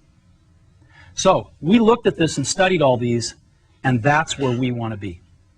That is where we want to be. And we are introducing a product today that takes us exactly there, and that product is called iPod. iMac, iBook, iPod. What is iPod? iPod is an MP3 music player, has CD quality music, and it plays all of the popular open formats of digital music, MP3, MP3 variable bitrate, WAV, and AIFF. But the biggest thing about iPod is it holds 1,000 songs. Now, this is a quantum leap because it's for most people, it's their entire music library. This is huge. How many times have you gone on the road with a CD player and said, oh God, the CD, I didn't bring the CD I wanted to listen to? To have your whole music library with you at all times is a quantum leap in listening to music. But the coolest thing about iPod is that your entire music library fits in your pocket. Okay? You can take your whole music library with you right in your pocket. Never before possible. So that's iPod. There are 3 major breakthroughs in iPod. Let's take a look at each one of them. The first one is it's ultra portable. So if we're going to keep 1,000 songs on iPod and it fits in your pocket, how do we do this? How do we possibly do this? Well, we start off with an ultra thin hard drive. We've got a 1.8-inch diameter hard drive that's 0.2 inches thick, super thin. And that hard drive is 5 gigabytes in capacity. 5 gigabytes, which holds 1,000 songs at a 160 kilobit rate, which is a very high quality rate of MP3 compression. Very high quality. 1,000 songs on this 5 gigabyte drive. And we've built in 20-minute skip protection. That's not 20 seconds, 20-minute skip protection. So you can take iPod bicycling, mountain climbing, jogging, you name it, and you're not going to skip a beat. So we've got this 5 gigabyte drive that holds 1,000 songs. How do we get the 1,000 songs on to iPod? We don't want to wait, so we've built in FireWire. Now, Apple, as you know, invented FireWire. We should FireWire on every computer we make. It's built into iPod. It's the first and only music player with FireWire. Why? Because it's fast. You can download an entire CD into iPod in 5 to 10 seconds. An entire CD. So let's take a look at how it compares with USB. 5 to 10 seconds for FireWire to load a CD. On a USB player, you're talking 5 minutes. Let's talk about 1,000 songs now. On iPod with FireWire, it is under 10 minutes. On a USB player, it is 5 hours. Can you imagine that? You get your USB player, you want to load 1,000 songs, you get to watch it for 5 hours while it loads the songs. Under 10 minutes with iPod. It's 30 times faster than any other MP3 player. So, huge win. Now, it doesn't matter how many songs you have with you if your battery's dead, right?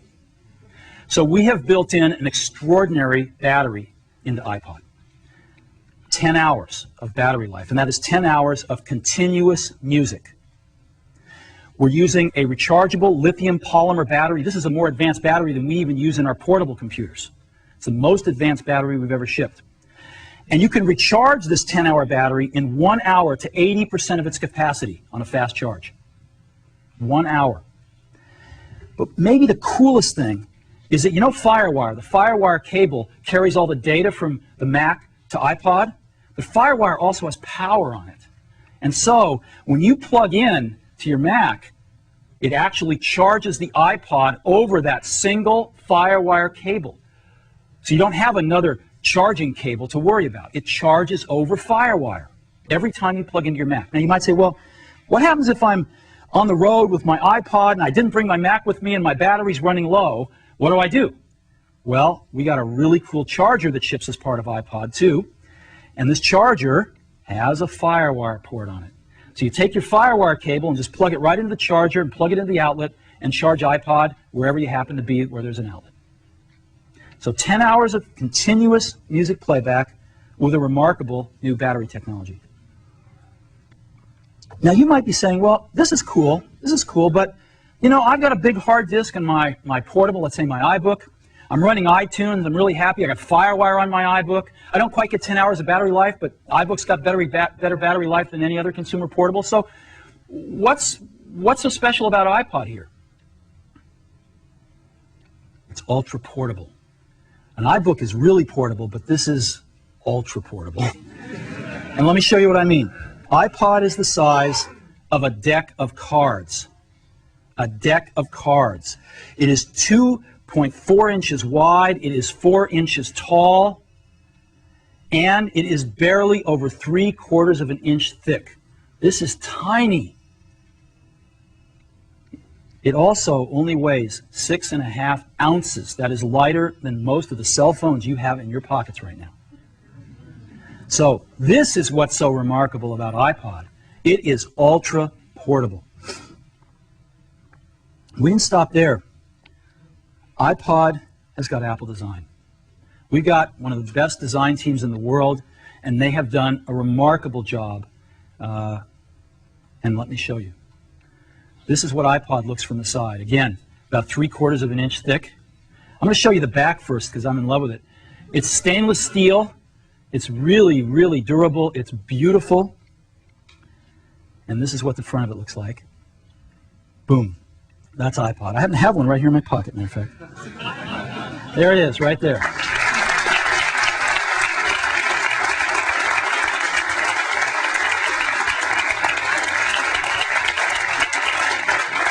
So, this amazing little device holds 1,000 songs. And it goes right in my pocket. This is our store.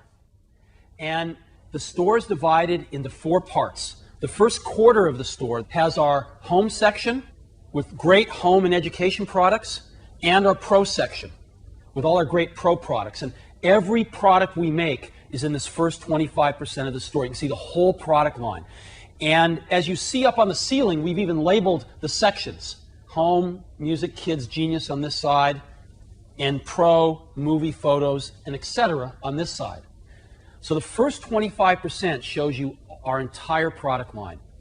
Now there's 36 computers on display in the store. Every single one of them is connected to the internet. So you can go up to any computer and start surfing, go to your personal website, or do whatever you want to do on the internet. And all of our portables are connected with airport wireless networking, so you can experience that for yourself. It's pretty great. So come on over here, let me show you what we got going in the home section. Here's our newest iBook. We've got iBooks on display. Most of the products are running self-running demos, but you can just walk up to them and start using them for anything you like. And here we've got 3 iBooks on display, and we've got every single model of iMac we make as well. We've got our new PowerBook G4 Titaniums running here. Again, all running Mac OS X, all on airport, so you can just pick these up and see what it's really like to have wireless connection to the internet. And we've got every Power Mac we make here, along with all of our great displays, including the 22-inch cinema display. The center half of the store, literally half the store, is devoted to solutions. Because people don't just want to buy personal computers anymore, they want to know what they can do with them. And we're going to show people exactly that. And so we've got 4 sections. The solutions we've chosen to feature now are music, movies, photos, and kids. And so come on over here as an example. You can bring your kids into our store, and they can just sit a spell, play their favorite games, and we have the best selection of Mac education software that I've ever seen. And you can buy the best educational titles for your kids.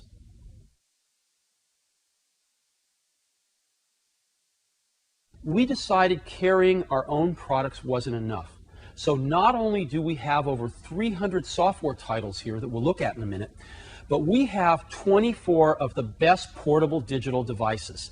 We're carrying 6 digital camcorders, 6 digital cameras, 6 MP3 players, and 6 handheld organizers. So if we look right in back of you here, we've got 3 Canons and 3 Sonys. So you can come in here and not only can you buy these digital devices, but you can actually hook them right up to the Macs and take them for a spin. Wouldn't it be great if when you went to buy a computer, or after you bought a computer, if you had any questions, you could ask a genius? Well, that's what we've got. This is called the Genius Bar. As you can see, we've got some pictures of our heroes up here. And this bar here, I'm not a genius, but I'll stand behind here. There'll be somebody here who can do service right in the store and who can answer any questions you've got about your Mac or about any of the peripherals or software that work with it. And if that person doesn't know the answer, they got a hotline to call us in Cupertino at Apple headquarters, where we have somebody who does. And so we're hoping this is going to be an entirely new thing. We're so excited about this. We can't wait to let customers in the store. So let's walk through the software aisle in the middle. One last thing I want to show you is all our great software. Look at this stuff. We have over 300 titles here, from games to the most sophisticated pro applications. There's something for everybody here. I'll see you when the store opens. This is a day I've been looking forward to for 2.5 years.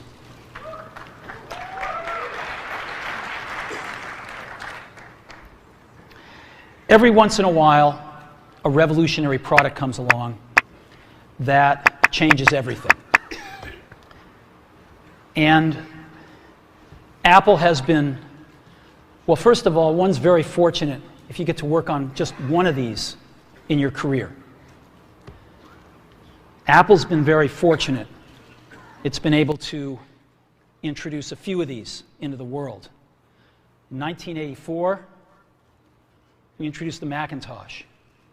It didn't just change Apple, it changed the whole computer industry.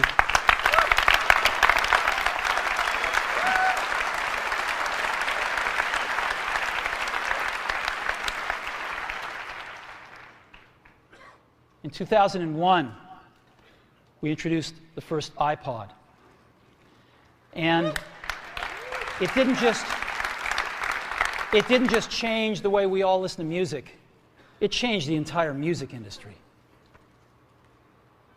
Well, today, we're introducing 3 revolutionary products of this class. The first one is a widescreen iPod with touch controls.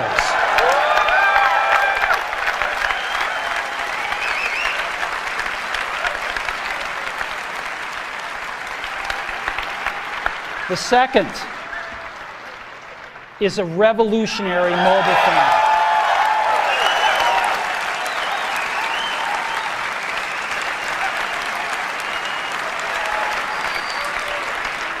And the third is a breakthrough internet communications device. So, 3 things. A widescreen iPod with touch controls, a revolutionary mobile phone, and a breakthrough internet communications device. An iPod, a phone, and an internet communicator. An iPod, a phone. Are you getting it? These are not 3 separate devices. This is one device.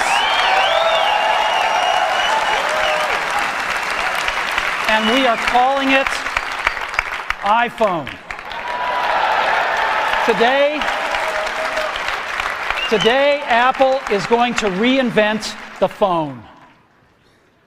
And here it is.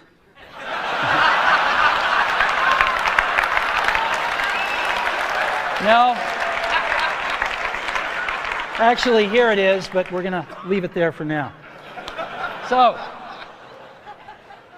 before we get into it, let me talk about a category of things. The most advanced phones are called smartphones, so they say. And they typically combine a phone plus some email capability, plus they say it's the internet, sort of the baby internet, into one device, and they all have these plastic little keyboards on them. And the problem is that they're not so smart and they're not so easy to use. So if you kind of make a Business School 101 graph of the smart axis and the easy to use axis, phones, regular cell phones are kind of right there. They're not so smart and they're not so easy to use. But smartphones are definitely a little smarter, but they actually are harder to use. They're really complicated. Just for the basic stuff, people have a hard time figuring out how to use them. Well, we don't want to do either one of these things. What we want to do is make a leapfrog product that is way smarter than any mobile device has ever been and super easy to use. This is what iPhone is. Okay? So, we're going to reinvent the phone. Now, we're going to start with a revolutionary user interface. It is the result of years of research and development, and of course, it's an interplay of hardware and software. Now, why do we need a revolutionary user interface? I mean, here's 4 smartphones, right? Motorola Q, the BlackBerry, Palm Treo, Nokia E62, the usual suspects. And what's wrong with their user interfaces? Well, the problem with them is really sort of in the bottom 40 there. It's this stuff right here. They all have these keyboards that are there whether you need them or not to be there. And they all have these control buttons that are fixed in plastic and are the same for every application. Well, every application wants a slightly different user interface, a slightly optimized set of buttons just for it. And what happens if you think of a great idea 6 months from now? You can't run around and add a button to these things. They're already shipped. So what do? It doesn't work because the buttons and the controls can't change. They can't change for each application, and they can't change down the road if you think of another great idea you want to add to this product. Well, how do you solve this? It turns out we have solved it. We solved it in computers 20 years ago. We solved it with a bitmap screen that could display anything we want, put any user interface up, and a pointing device. We solved it with the mouse, right? We solved this problem. So how are we going to take this to a mobile device? Well, what we're going to do is get rid of all these buttons and just make a giant screen. A giant screen.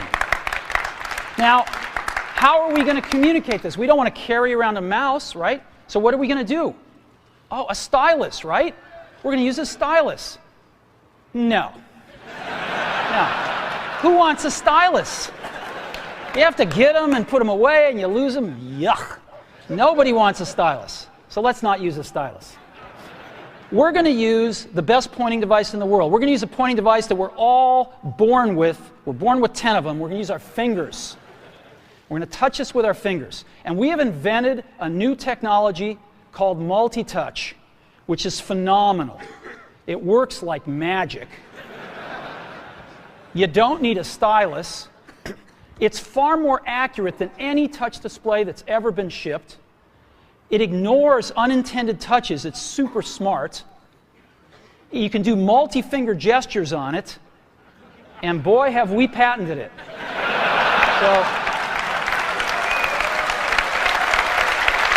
So,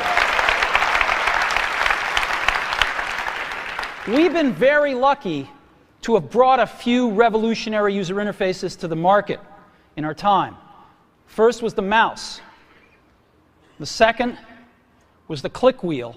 And now we're going to bring multi-touch to the market. And each of these revolutionary user interfaces has made possible a revolutionary product.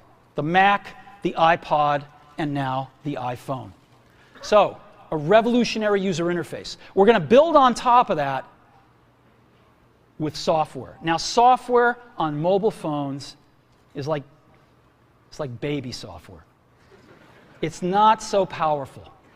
And today, we're going to show you a software breakthrough. Software that's at least 5 years ahead of what's on any other phone. Now, how do we do this? Well, we start with a strong foundation.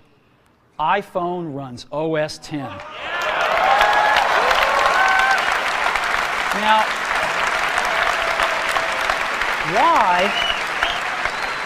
why would we want to run such a sophisticated operating system on a mobile device? Well, because it's got everything we need. It's got multitasking. It's got the best networking. It already knows how to power manage. We've been doing this on mobile computers for years. It's got awesome security. And to write apps, it's got everything from Cocoa and the graphics, and it's got core animation built in, and it's got the audio and video that OS X is famous for. It's got all the stuff we want. and it's built right in to iPhone. And that has let us create desktop-class applications and networking, right? Not the crippled stuff that you find on most phones. This is real desktop-class applications. Now, you know, one of the pioneers of our industry, Alan Kay, has had a lot of great quotes throughout the years. And I ran across one of them recently that explains how we look at this, explains why we go about doing things the way we do, because we love software. And here's the quote: "People who are really serious about software should make their own hardware." You know, Alan said this 30 years ago, and this is how we feel about it. And so we're bringing breakthrough software to a mobile device for the first time. It's 5 years ahead of anything on any other phone. The second thing we're doing is we're learning from the iPod, syncing with iTunes. You know, we're going to ship our 100 millionth iPod this year, and that's tens of millions of people that know how to sync these devices with their PCs or Mac and sync all of their media right onto their iPod, right? So you just drop your iPod in, and it automatically syncs. You're going to do the same thing with iPhone. It automatically syncs to your PC or Mac right through iTunes. And iTunes is going to sync all your media onto your iPhone, your music, your audiobooks, podcasts, movies, TV shows, music videos, but it also syncs a ton of data. Your contacts, your calendars, and your photos, which you can get on your iPod today, your notes, your bookmarks from your web browser, your email accounts, your whole email setup, all that stuff can be moved over to iPhone completely automatically. It's really nice. And we do it through iTunes. Again, you go to iTunes and you set it up, just like you'd set up an iPod or an Apple TV. And you set up what you want synced to your iPhone. And it's just like an iPod. Charge and sync. So sync with iTunes. Third thing I want to talk about a little is design. We've designed something wonderful for your hand. Just wonderful. And this is what it looks like. It's got a 3.5-inch screen on it. It's really big. And it's the highest resolution screen we've ever shipped. It's 160 pixels per inch. Highest we've ever shipped. It's gorgeous. And on the front, there's only one button down there. We call it the home button. It takes you home from wherever you are. And that's it. Let's take a look at the side. It's really thin. It's thinner than any smartphone out there at 11.6 millimeters. Thinner than the Q, thinner than the Blackjack, thinner than all of them. It's really nice. And we got some controls on the side. We got a little switch for ring and silent. We've got a volume up and down control. Let's look at the back. On the back, the biggest thing of note is we got a 2-megapixel camera built right in. The other side, and we're back on the front. So let's take a look at the top now. We've got a headset jack, 3.5 millimeter. All your iPod headphones fit right in. We've got a little tray for your SIM card. And we've got one switch for sleep and wake. Just push it to go to sleep, push it to wake up. Let's take a look at the bottom. We've got a speaker, we've got a microphone, and we've got our 30-pin iPod connector. So that's the bottom. Now, we've also got some stuff you can't see. We've got 3 really advanced sensors built into this phone. The first one is a proximity sensor. It senses when physical objects get close. So when you bring iPhone up to your ear to take a phone call, it turns off the display and it turns off the touch sensor instantly. Well, why do you want to do that? Well, 1, to save battery, but 2, so you don't get spurious inputs from your face into the touchscreen. Just automatically turns them off, take it away, boom, it's back on. So it's got a proximity sensor built in. It's got an ambient light sensor as well. We sense the ambient lighting conditions and adjust the brightness of the display to match the ambient lighting conditions. Again, better user experience, saves power.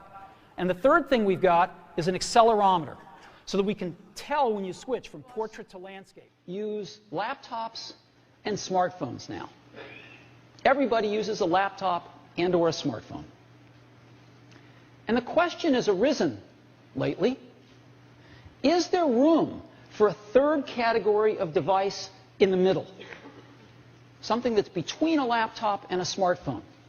And of course, we've pondered this question for years as well. The bar is pretty high. In order to really create a new category of devices, those devices are going to have to be far better at doing some key tasks. They're going to have to be far better at doing some really important things. Better than the laptop, better than the smartphone. What kind of tasks? Well, things like browsing the web. That's a pretty tall order. Something that's better at browsing the web than a laptop? Okay. Doing email. Enjoying and sharing photographs. Video. Watching videos. Enjoying your music collection. Playing games. Reading ebooks. If there's going to be a third category of device, it's going to have to be better at these kinds of tasks than a laptop or a smartphone. Otherwise, it has no reason for being. Now, some people have thought that that's a netbook. The problem is, netbooks aren't better at anything.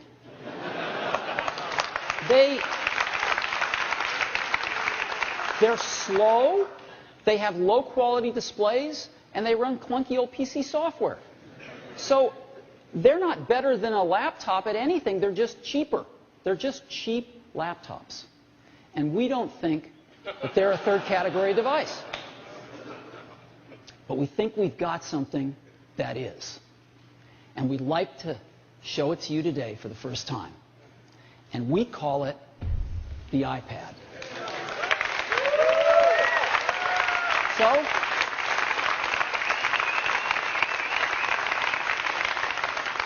let me show it to you now. What it looks like, I happen to have one right here.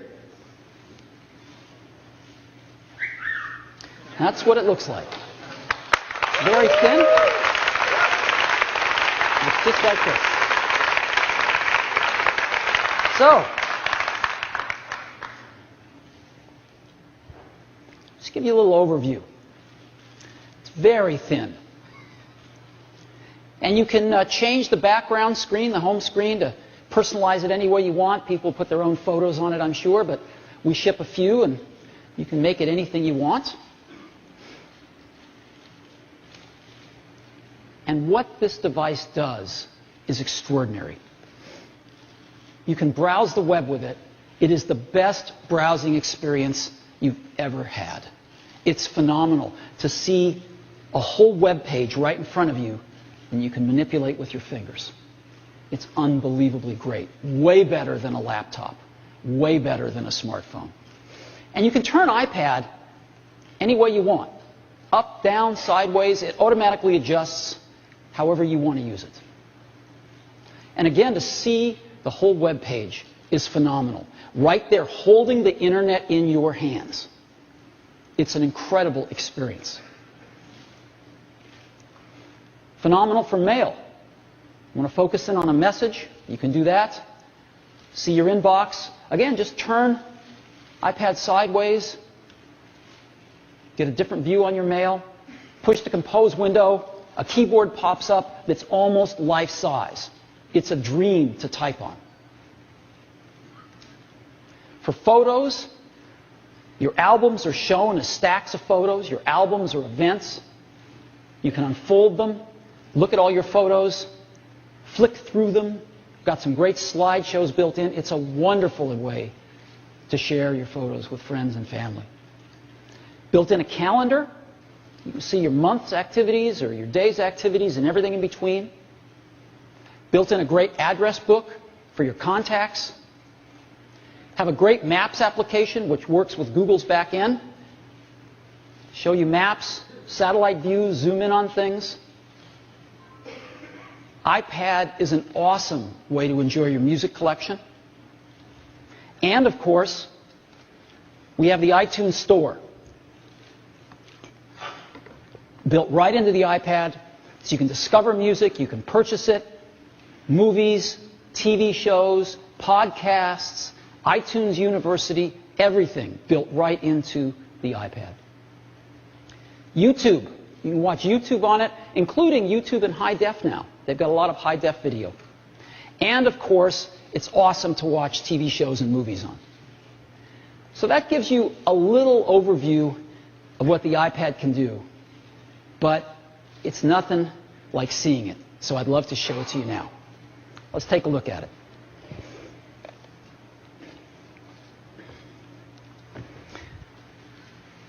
Again, using this thing is remarkable. It's so much more intimate than a laptop, and it's so much more capable than a smartphone.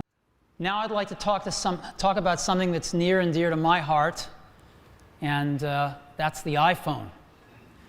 You know, in a few weeks, it's going to be iPhone's first birthday. We shipped our first iPhones on June 29th.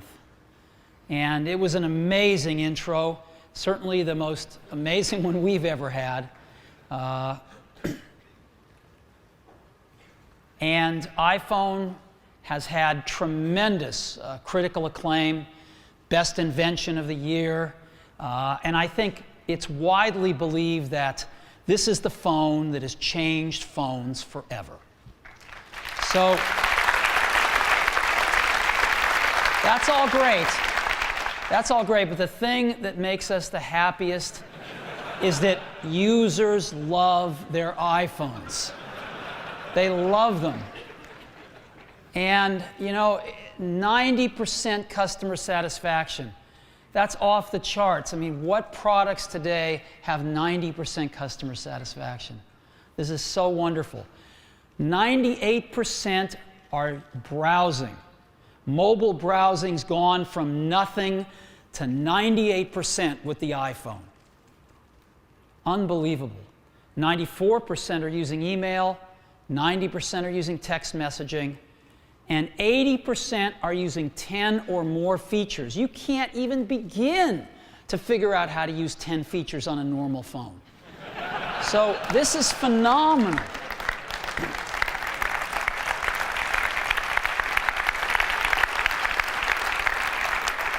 And in this first year, we have sold 6 million iPhones till we ran out some number of weeks ago. 6 million iPhones. So we're pretty thrilled with this.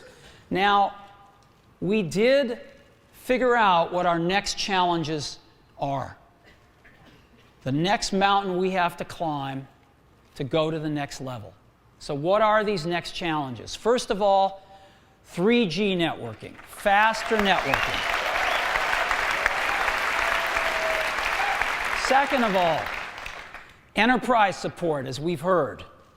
Third, third-party application support. Fourth, we need to sell iPhone in more countries. How do we know this? Well, we've sold iPhone in 6 countries so far, but believe me, they're in use in many more countries. They are in use all over the world. And so it's clear there is a demand for iPhones in many more countries. And last but not least, everybody wants an iPhone, but we need to make it more affordable. And we know this because we go out and talk to people who didn't buy iPhones, and the number one reason by far they all want one is they just can't afford it. Some of them can't afford it. So we need to make the iPhone more affordable. So, as we arrive at iPhone's first birthday, we're gonna take it to the next level, and today we're introducing the iPhone 3G.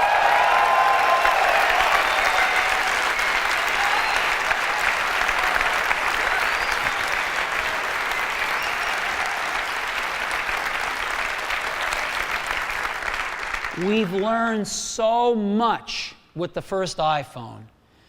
We've taken everything we've learned and more, and we've created the iPhone 3G. And it's beautiful. This is what it looks like. It's even thinner at the edges. It's really beautiful.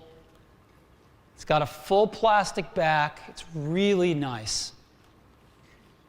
Solid metal buttons. The same gorgeous 3.5-inch display. camera, flush headphone jack, so you can use any headphones you like. Improved audio, dramatically improved audio. It's really, really great, and it feels even better in your hand, if you can believe it. It's really quite wonderful. The iPhone 3G. Now, how does the iPhone 3G tackle these things? Well, let's take a look. First of all, let's take a look at 3G. Why do you want 3G? Well, you want it for faster data downloads, right? And there's nowhere that you want faster data downloads more than the browser and downloading email attachments. So let's take a look at these first. First, the browser. We've taken an iPhone 3G and on the same phone in the same location, downloaded a website on Edge and downloaded the same website using 3G, and we've captured the videos. So let's see how we do.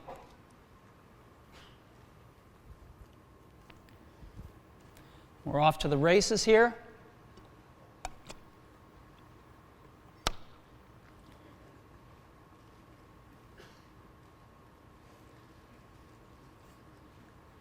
It's a website with a lot of images on it, complex layout.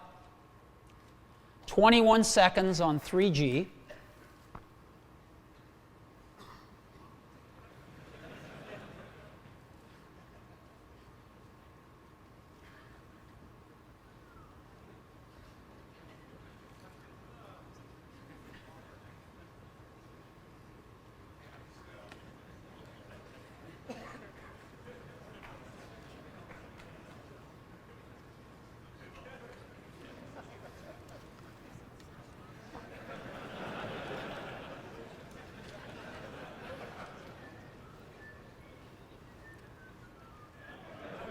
All right, 59 seconds on Edge.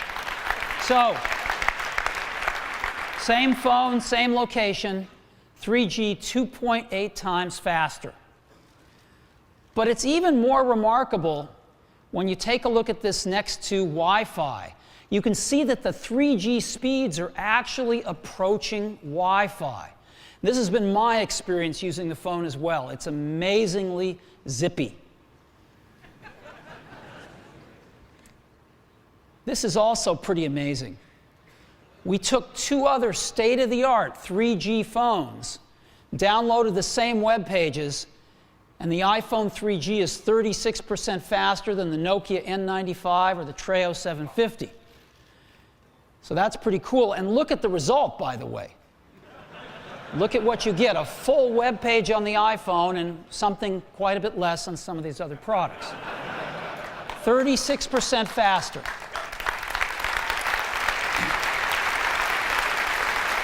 So, now let's look at a very typical scenario. You've got an email attachment you want to look at. You tap on it. Let's do the same thing here. Same phone, same place. The 3G version downloads in 5 seconds.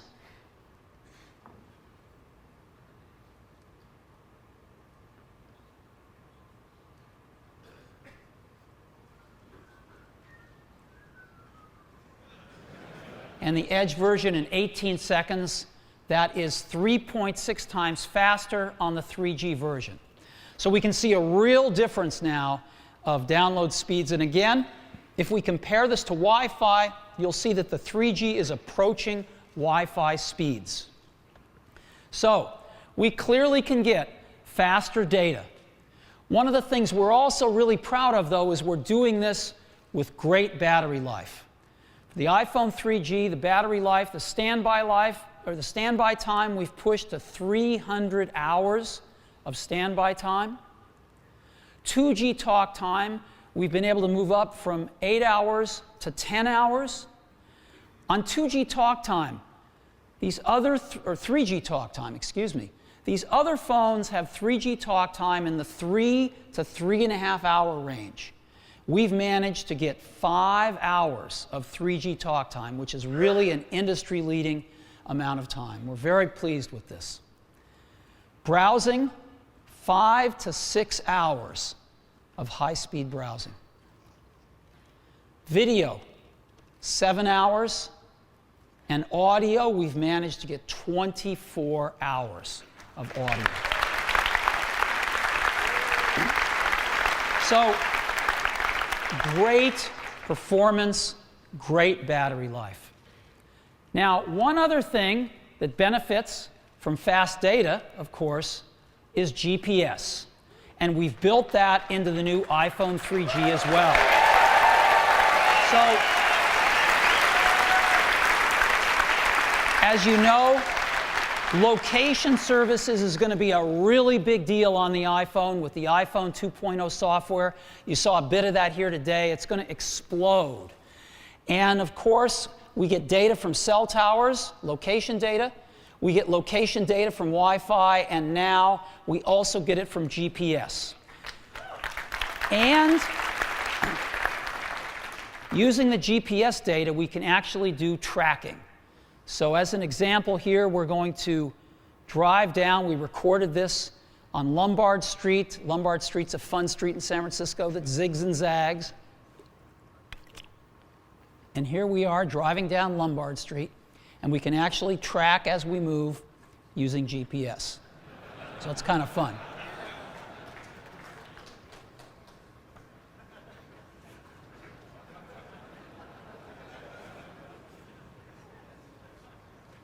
You get the idea.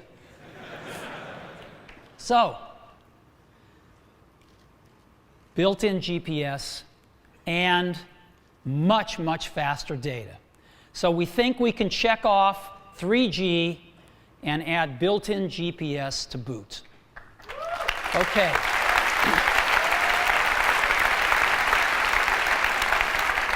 Next, on to enterprise support.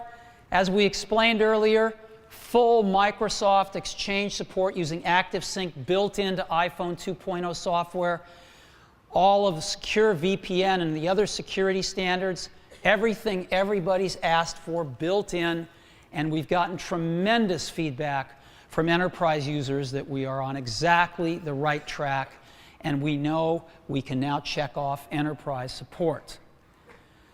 Third-party applications, the SDK, the great tools, you saw the great apps, and we've got the best way to distribute them in the world. We think we can check off third-party application support. More countries. We distribute iPhone in 6 countries today. We set ourselves the goal of 12 countries for the iPhone 3G, and a stretch goal of getting to 25 countries over the next several months. Well, how do we do? Let me show you. So here we go. These are the countries we've added.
So, 70 countries.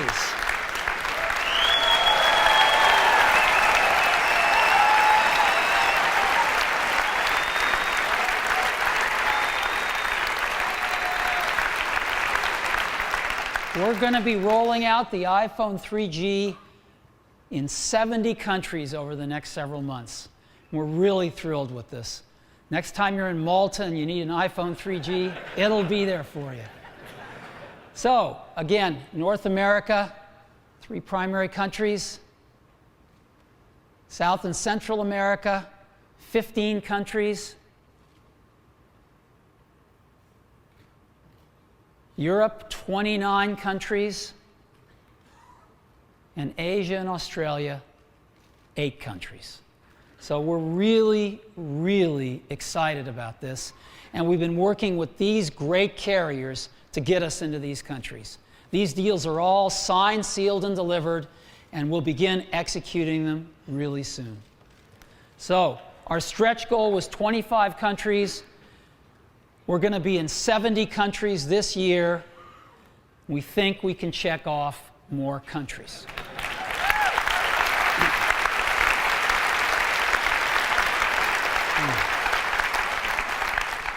Which brings us to more affordable. You know, the iPhone started off at $599 for an 8 gig iPhone. It now sells for $399 for an 8 gig iPhone. And we want to make it even more affordable. And I'm really happy to tell you that the iPhone 3G is going to sell for $199.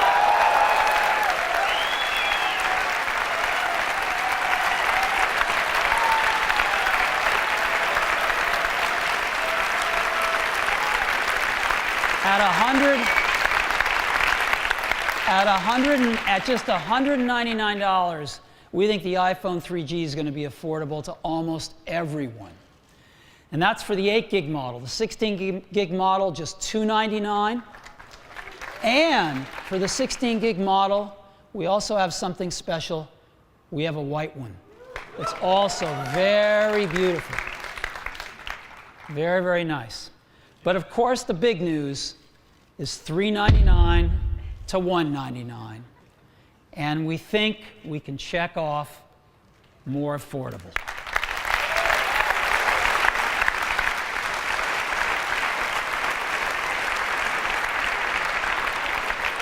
So, 70 countries this year.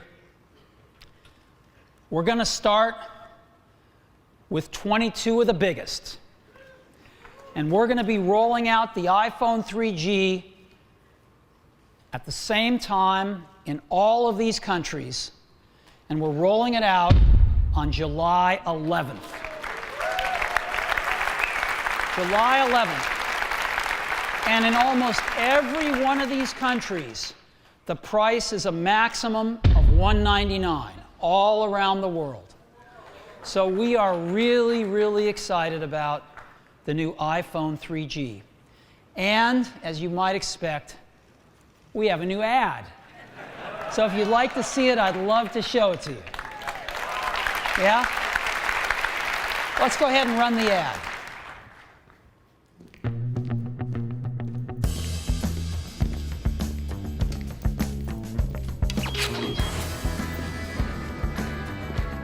It's finally here. The first phone to beat the iPhone. It surfs the web and downloads data twice as fast for half the price. Introducing the new iPhone 3G.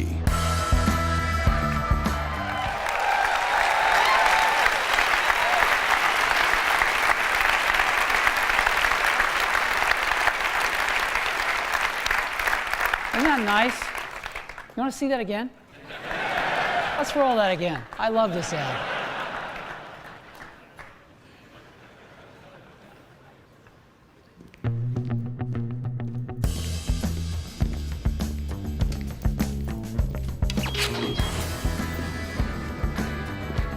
It's finally here. The first phone to beat the iPhone. It surfs the web and downloads data twice as fast for half the price. Introducing the new iPhone 3G. All right. So,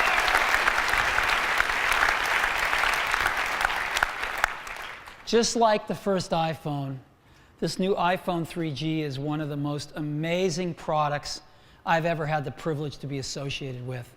And I'd like for Tony and his team who are here today, all the ones back at the fort, and for Scott and his team that are here today to please stand up. Let's give them a round of applause. It's a great job.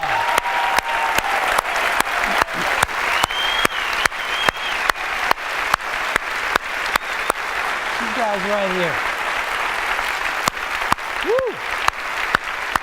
All these guys over here.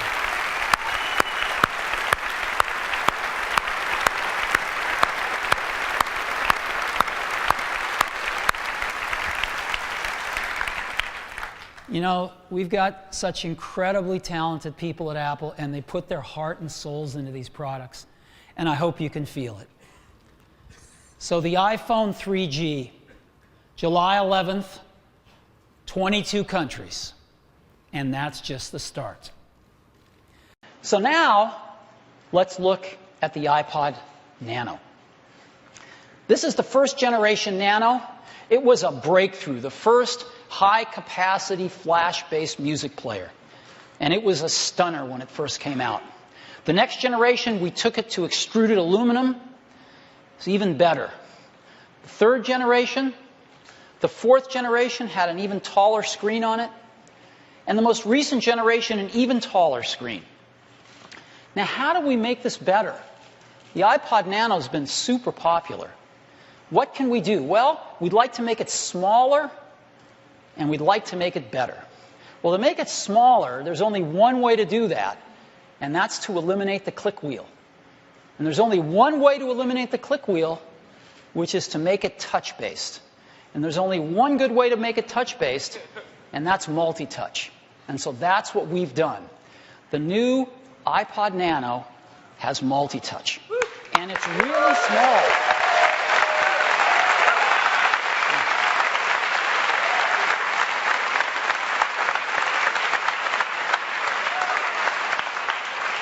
It's very tiny, so you can hold it in your hand like this. It's amazing, and super easy to use. And it's so small, we're able to put a clip on it too, so it's instantly wearable.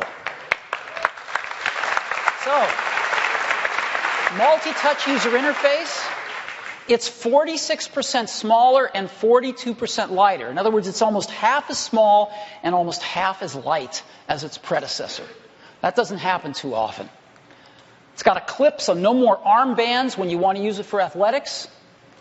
It's got volume buttons, hard volume buttons, voiceover, FM radio, Nike Plus, pedometer, all sorts of stuff like that. And it works in 29 different languages. So we're really excited about this. It's got 24-hour audio playback, 24-hour battery life. And so take a look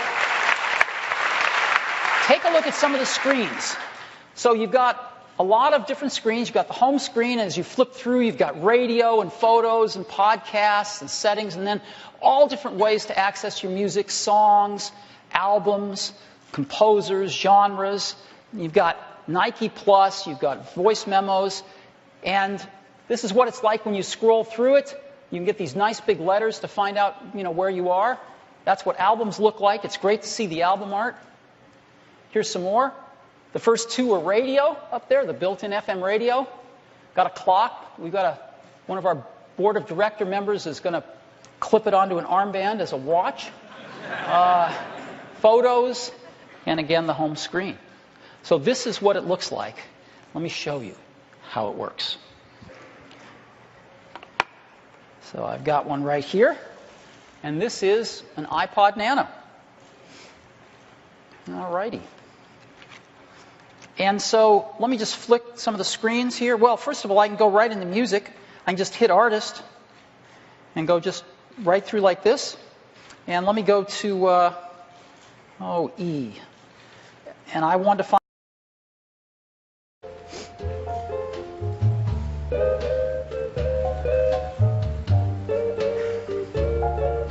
And again, here's the controls. I go to the next song, previous song.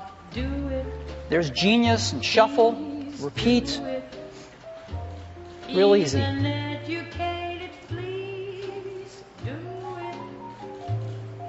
And again, I can swipe right and go through, or I can just hold down any place, whoops, not there, and get right back to the home screen. So it's very, very easy to navigate around.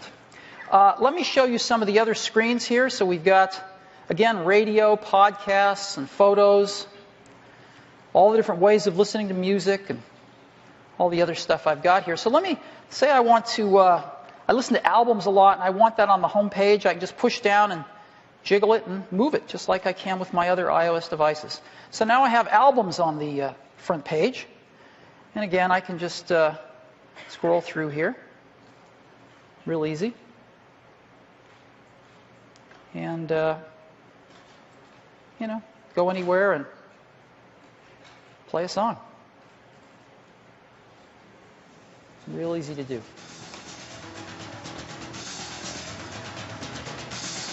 Thank you. Okay, let's see. The last thing I want to show you was, if we go home again, let's go to the home screen. Let's say I clip this on and I clip it on upside down. Well, I just take my 2 fingers and rotate it. Woo! And change the screen like that. So, maybe the last thing I'd like to do is just show you some photos on this. And let's go to... I know, I am upside down. Well, I live a lot of my life upside down. But anyway, you can just see what photos look like on it. They're really nice as well. Just flick between them here. So that gives you a little bit of an idea of the new iPod Touch on Nano.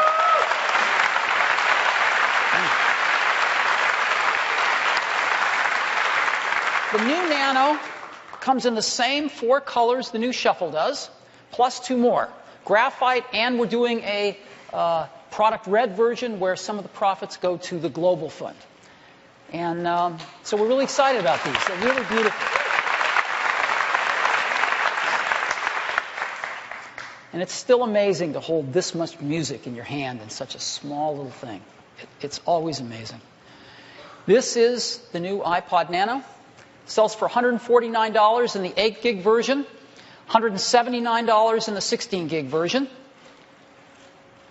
And it joins the new iPod Shuffle for the lineup this holiday season. So, let's get back to iPhone. In 2007, iPhone reinvented what we think of as a phone. It's hard to remember what it was like before iPhone. Carriers controlled what was on the phone. There were a few apps, but nothing like we think about apps today. There was no free market for apps. There was no app store. It was really different before the iPhone. And the iPhone started to change all of that in 2007. It was a revolution. In 2008, we added 3G networking and the App Store. In 2009, the iPhone 3GS was twice as fast, and we added some other cool features like video recording. For 2010, we're going to take the biggest leap since the original iPhone. And so today, we're introducing iPhone 4, the 4th generation iPhone. Now, this is really hot. And there are well over 100 new features, and we don't have time to cover all of them today. So I get to cover 8 of them with you. 8 new features of the iPhone 4. The first one, an all-new design. Now, stop me if you've already seen this.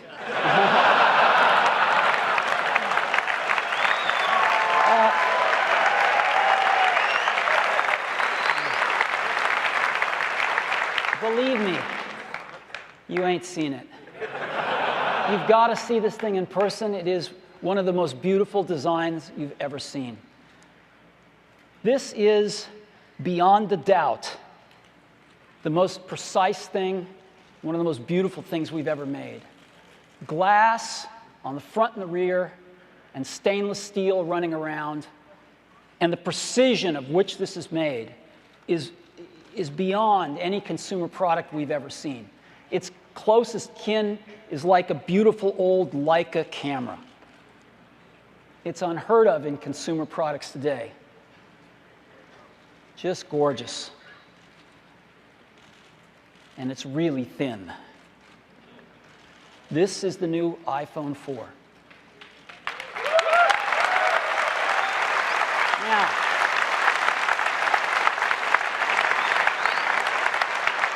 it is just 9.3 millimeters thick. That is 24% thinner than the iPhone GS. Again, a quarter thinner in something you didn't think could get any thinner. As a matter of fact, it is the thinnest smartphone on the planet. So let me point out a few of the things, a few of the external things on it. Here are the volume controls: volume up, volume down, and mute. On the front, we have a front-facing camera. We have the receiver. We have the home button. We have the micro SIM tray. We have a camera and an LED flash on the back. If we look at the bottom, we've got the microphone, the 30-pin connector, and the speaker. And if we look on the top, we've got the headset jack. We've got a second mic for noise cancellation, and the sleep-wake button. Now, because there have been a few photos of this around, people have asked, what's this? Some have even said, this doesn't seem like Apple. What are these lines in this beautiful stainless steel band?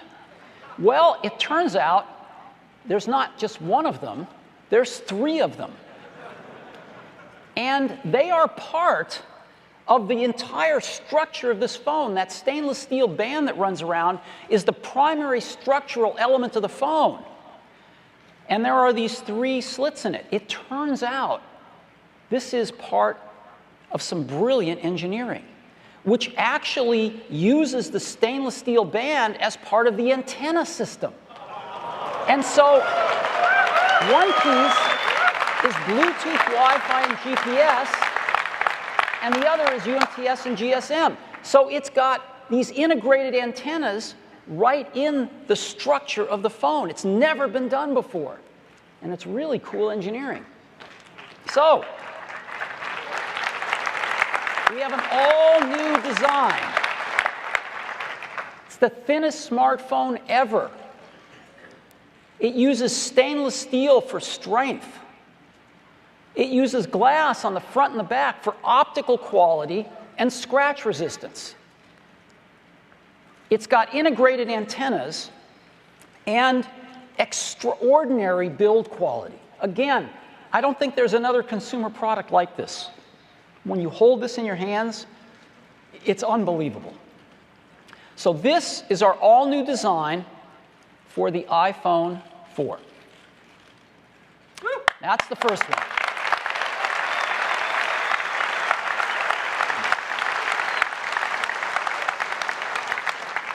Second one, this is a biggie. Something we call the Retina display. What's that? Well, in any display, there are pixels. Here's 4 of them. We start off with the Retina display by dramatically increasing the pixel density. 4 times as many pixels in the same amount of space. Now, why is that important? Well, let's make more pixels, and let's say we want to draw the letter A. And this is the outside boundary of one of the strokes of a letter, the letter A. Well, as you can see, we turn on pixels inside that stroke. We can get far more precision the more pixels we have. And we play all sorts of tricks by putting different levels of gray pixels on that line as well to try to fuzz it for our eye. But when we zoom out of this, what you can see is that because we have 4 times as many pixels, we get really, really sharp text compared to what we normally get on displays of lesser resolution. Now, the Retina display has 326 pixels per inch.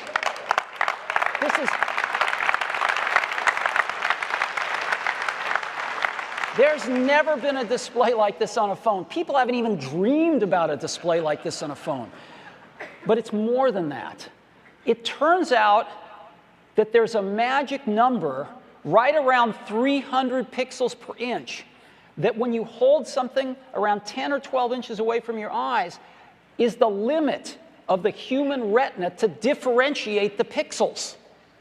And so they're so close together when you get at this 300 pixels per inch threshold that all of a sudden things start to look like continuous curves. Like text looks like you've seen it in a fine printed book, unlike you've ever seen on an electronic display before. And at 326 pixels per inch, we are comfortably over that limit, and it's extraordinary. So let me give you an example of a normal display on the left and the Retina display on the right. Look at the difference. Can you see it? Here's some more text of different sizes and different weights, and you can really, really see this stuff. Once you use a Retina display, you can't go back.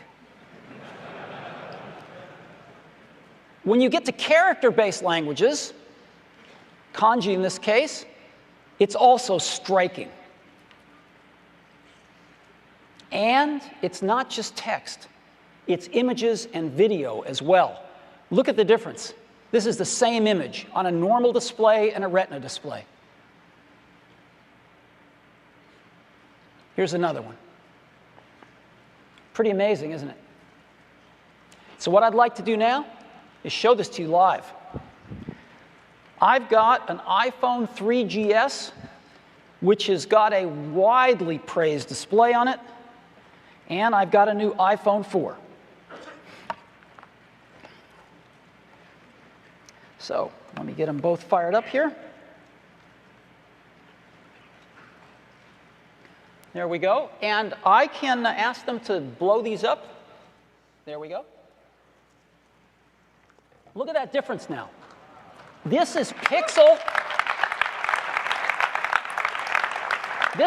We had to get special projectors for this because most projectors can't display as many dots as are on a Retina display. So this is pixel for pixel accurate right off these two displays. And you can really see it. Look at that folder there. Let me go inside, and you can look at the icon of the folder, compare them, look at the text, look at the linen, look at the icon of the compass, the icon of the clock. Isn't that amazing? So now, let me go ahead. I'm going to go to some websites. I'm going to go to the New York Times today. And let's just compare these websites.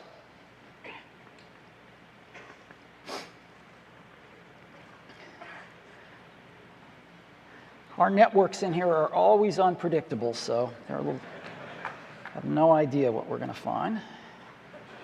They are slow today. You know, you could help me out if you're on Wi-Fi, if you could just get off. I'd appreciate it.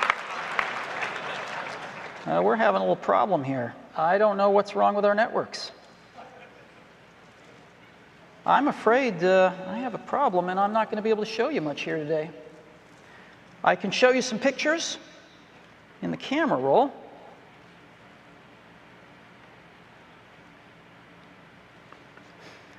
Let's just go take a look at some photos here. Take a look at that. Same photos. Pretty different.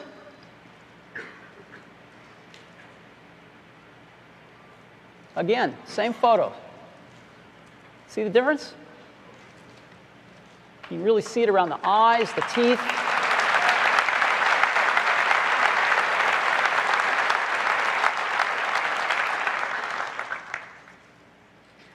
So it kind of just comes down to, what do you want to be looking at all day long?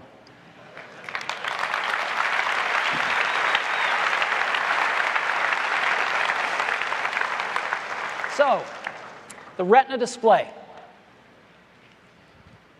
3.5 inches, the same size as the iPhone 3GS, yet with 960 by 640 pixels. That's 4 times more pixels than the iPhone 3GS. 326 pixels per inch, an 800:1 contrast ratio, which is, again, 4 times better than the 3GS. We're using IPS technology. This is a very advanced LCD technology, which is quite a bit, in our opinion, quite a bit better than the OLED technology for these types of products, and provides much more accurate color and much higher resolution. You can't make an OLED display with this type of resolution right now. And so we think the IPS technology is really quite superior. And it results in incredibly sharp text, images, and video. Now, again, the Retina display has got 78% of the pixels on an iPad right in the palm of your hand. iPhone OS 4 makes it so your apps automatically run on the Retina display, full size. But they look even better, because what we do is iPhone OS automatically renders your text in the higher resolution and all your controls in the higher resolution. So you get that automatically, and your apps look even better without you doing any work. But if you do a little bit of work and open up the hood of your app and put in higher resolution artwork, then they will look stunning. So we'd suggest that you do that. So that is the Retina display. Awesome text, awesome images, and awesome video. We think this is going to set the standard for displays for the next several years, and we don't think anybody's going to come close. And you know, the display is your window into the internet, into your apps, into your media, into your software. We think it's maybe the most important single component of the hardware. And we've got something here now that's like the best window on the planet. So that's the Retina display.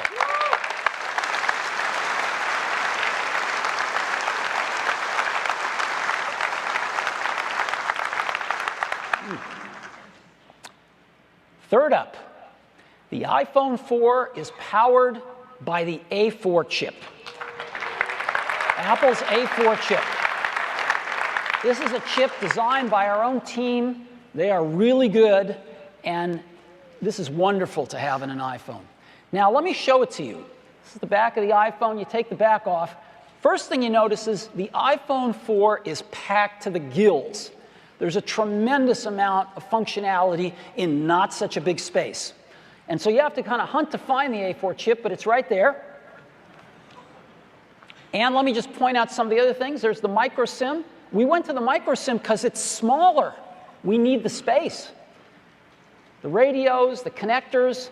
You can see that the biggest single component in the phone is the battery. We've been able to make the battery a little bit bigger. And so that's where everything is inside the phone. Now, because we've been able to make the battery a little bit bigger, and because the A4 is so good with power management, we've been able to improve the battery life as well. So we have up to 40% more talk time on 3G, from 5 hours to 7 hours now. 6 hours of 3G browsing, 10 hours of Wi-Fi browsing, 10 hours of video, 40 hours of music, and 300 hours of standby. So we're very pleased with this.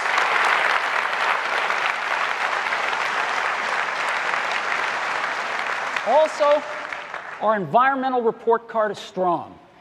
Arsenic-free, BFR-free, mercury-free, PVC-free, and stainless steel and glass are highly recyclable materials. So we're doing great there.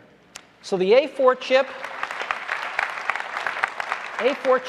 up to 32 gigabytes of storage, quad band HSDPA and HSUPA for 7.2 megabits per second down, 5.8 megabits per second up. That's theoretical because the carriers don't support that yet, but as they do, we'll welcome it.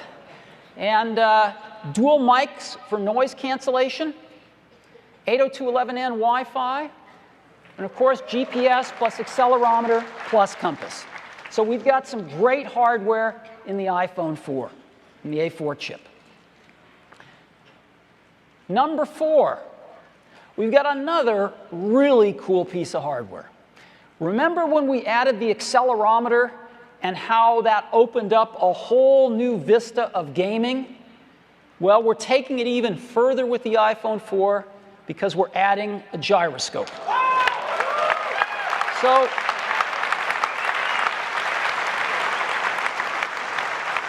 we're adding a 3-axis gyro, which is fantastic. Pitch, roll, and yaw. Also rotation around gravity. And we've tied the gyro and the accelerometer and even the compass together to provide 6-axis motion sensing. And we've got some new core motion APIs that you can call that give you extremely precise position information. And it's perfect for gaming. And one of the reasons it's perfect is because it's built into every iPhone 4, so you know it's there. So what I'd love to do now is give you a demo of this. And since this demo does not require the network,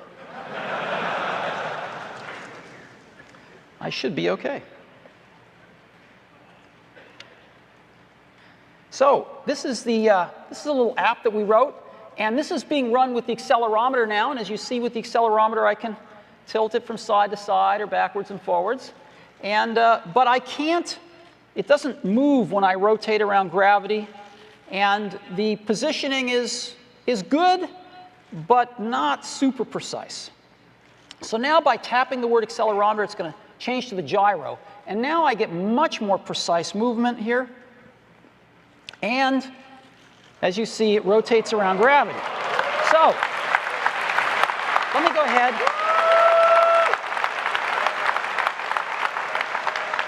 So I'm going to play this game here. And I think I'll take this one off.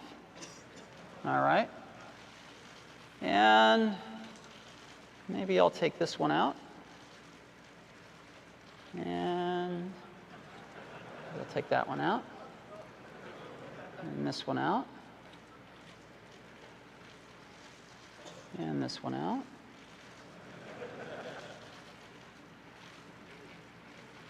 Maybe I'll take that one out.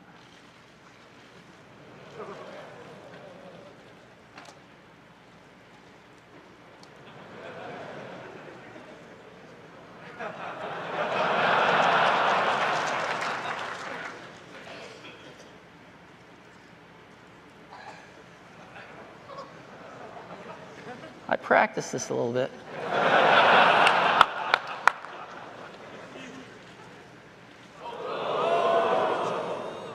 Oh! Well, you get the idea. So,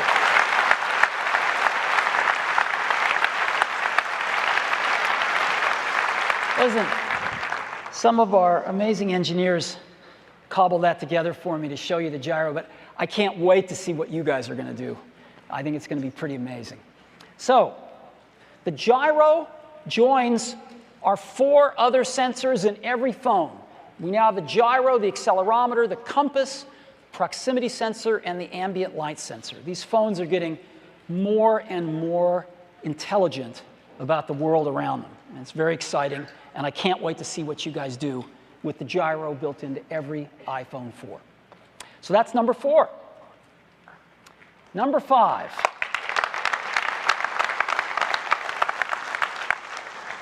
This is a great one. A whole new camera system built into iPhone 4.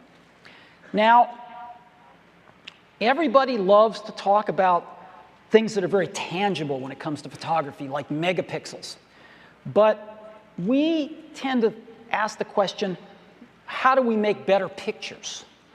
And they're different things. Megapixels are nice, but what cell phone cameras are really about is capturing photons, because the cameras are so small, the sensors are so small, the lenses are so small, that it's all about capturing photons and low-light photography. So what we've done is we've gone from a 3 megapixel to a 5 megapixel sensor, but we're using something that has been shipping for a while in larger cameras, but is fairly new to smartphones, and that is what's called a backside illuminated sensor. It's a way of getting a lot more photons to the sensor by getting some of the wiring and stuff out of the way. In addition to that, when most people increase their megapixels, they make those pixels smaller. When you make pixels smaller, they capture less photons. What we've done is we've gone from 3 to 5 megapixels, we've kept the pixels the same size, 1.75 microns. And so they don't capture less photons per pixel, and we have more pixels. We've got a 5x digital zoom built into the camera app. Of course, what we pioneered, tap to focus, and we've got an LED flash built in. And the pictures that we're taking off this are pretty remarkable. Of course, you can do portrait and landscape. You can see the digital zoom right there. And these are pictures that are taken right off the iPhone 4. They haven't been touched in any way. And it shows you what kind of quality we're able to get. Again, these are completely unretouched.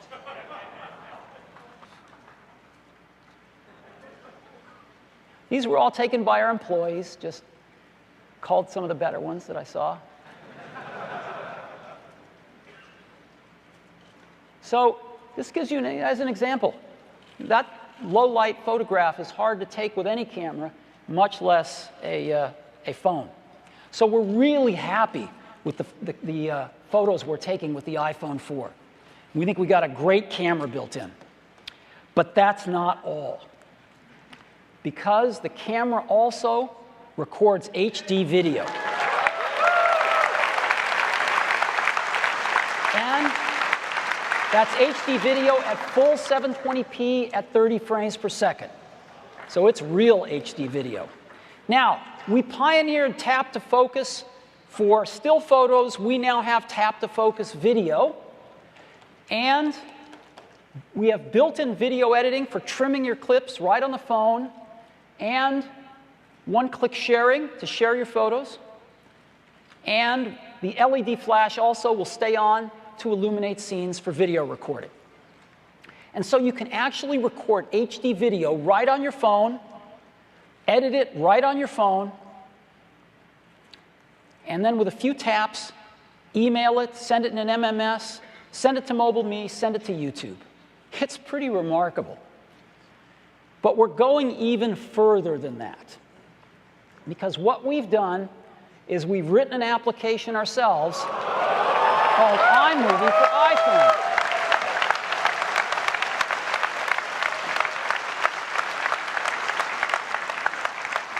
And rather than tell you about this, I want to show it to you. And to show it to you, it's my great pleasure to invite Randy Ubelos. He's one of our incredible engineers, he's the chief architect for all our video apps. I'd like Randy to come up and show this to you himself. Randy? Thanks. Isn't that awesome? So iMovie for iPhone. And you'll be able to buy this right on your phone for $4.99, if we approve it.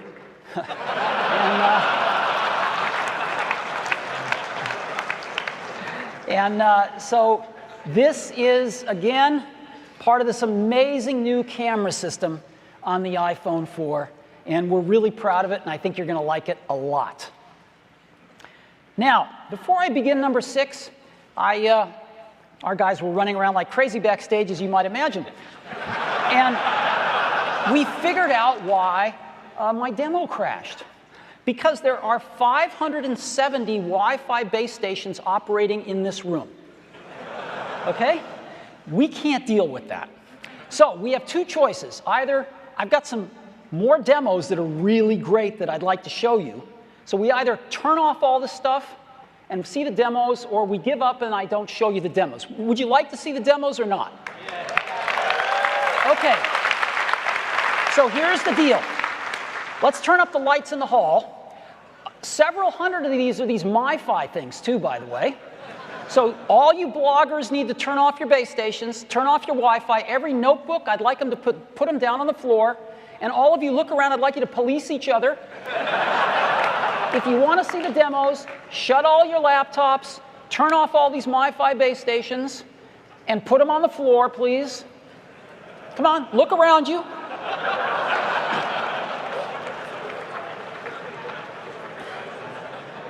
I mean, I'm not, you know, I think bloggers have a right to blog, but if we want to see the demos, we're not going to be able to do it unless we turn off all these MiFi base stations and laptops, set them on the floor.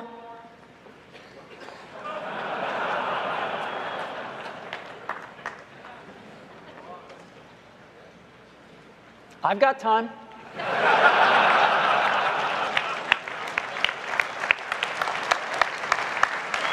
You know, this is a testament to how far we've come, isn't it?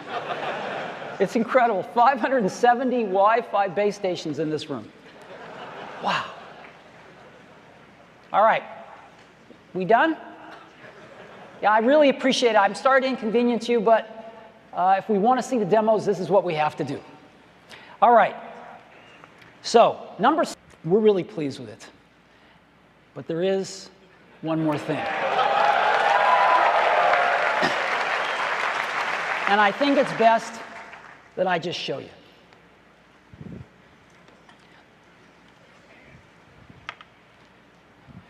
Now, I really want your Wi-Fi devices off. Are they off? Please turn them off if you've turned them back on. So, in 2007, when we launched the iPhone, it was my privilege to make the first public call on stage to one of my best friends in the whole world, Johnny Ive, the head of our design team. And I'd like to do the same on this occasion. So I'm going to go ahead and call Johnny now.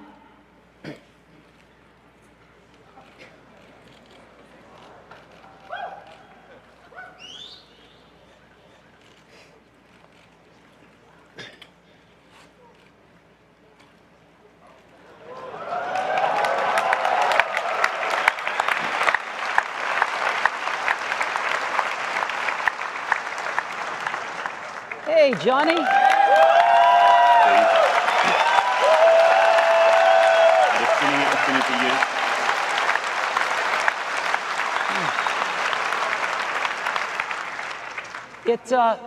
This never freezes up, so you guys haven't turned off all your Wi-Fi. Come on, let's get it off, please. Hey, Johnny, how you doing? I'm good. How are you? I'm doing okay, except for these guys that aren't turning their Wi-Fi off. A bit naughty, isn't it? Yeah. You know, this is amazing. I grew up here in the U.S. with the Jetsons and with Star Trek and communicators, and just dreaming about this. You know, dreaming about video calling, and it's real now. Now, did you have this kind of stuff in England? I grew up watching exactly the same TV shows. You know, I used to love that sort of wonderful, sort of optimistic view of the future, and it's real now, isn't it? It's real, especially when people turn their Wi-Fi stuff off.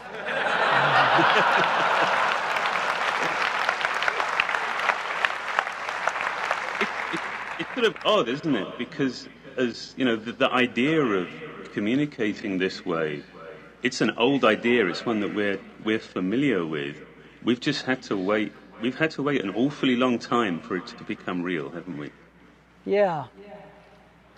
Well, listen, let's have lunch later on. All right. I'll see you soon. Thanks, Johnny. Bye. See you, Steve.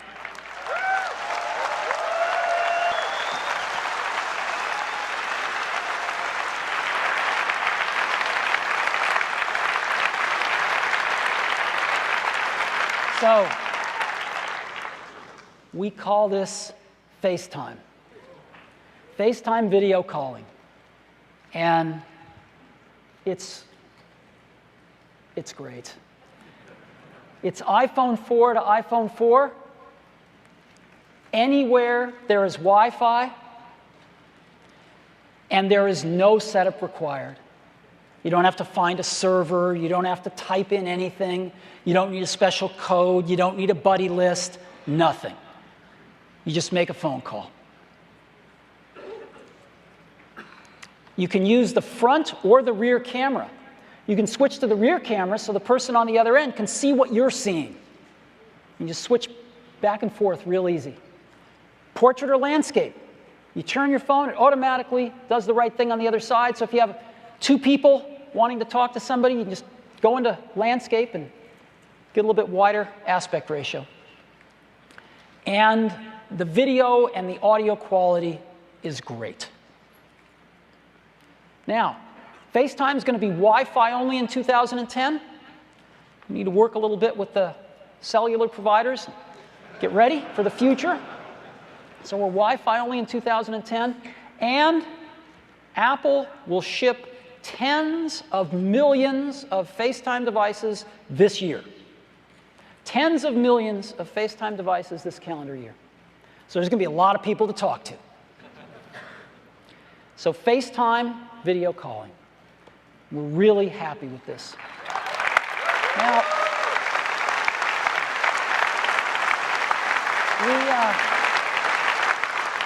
we made a little video to just show some of the ways that we hope people will use FaceTime, and I'd like to run that for you now.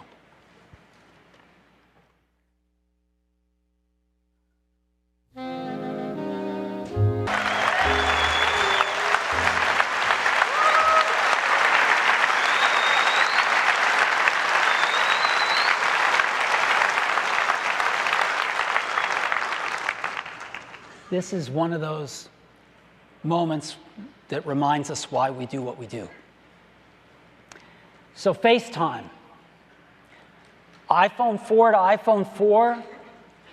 Anywhere there's Wi-Fi, zero setup, portrait or landscape, front or rear camera, and amazing video and audio quality. Now, FaceTime is based on a lot of open standards. H.264 video, AAC audio, and a bunch of alphabet soup acronyms. And we're going to take it all the way. We're going to the standards bodies starting tomorrow, and we're going to make FaceTime an open industry standard.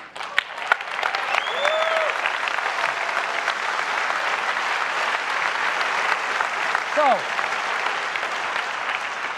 FaceTime, that's number 9.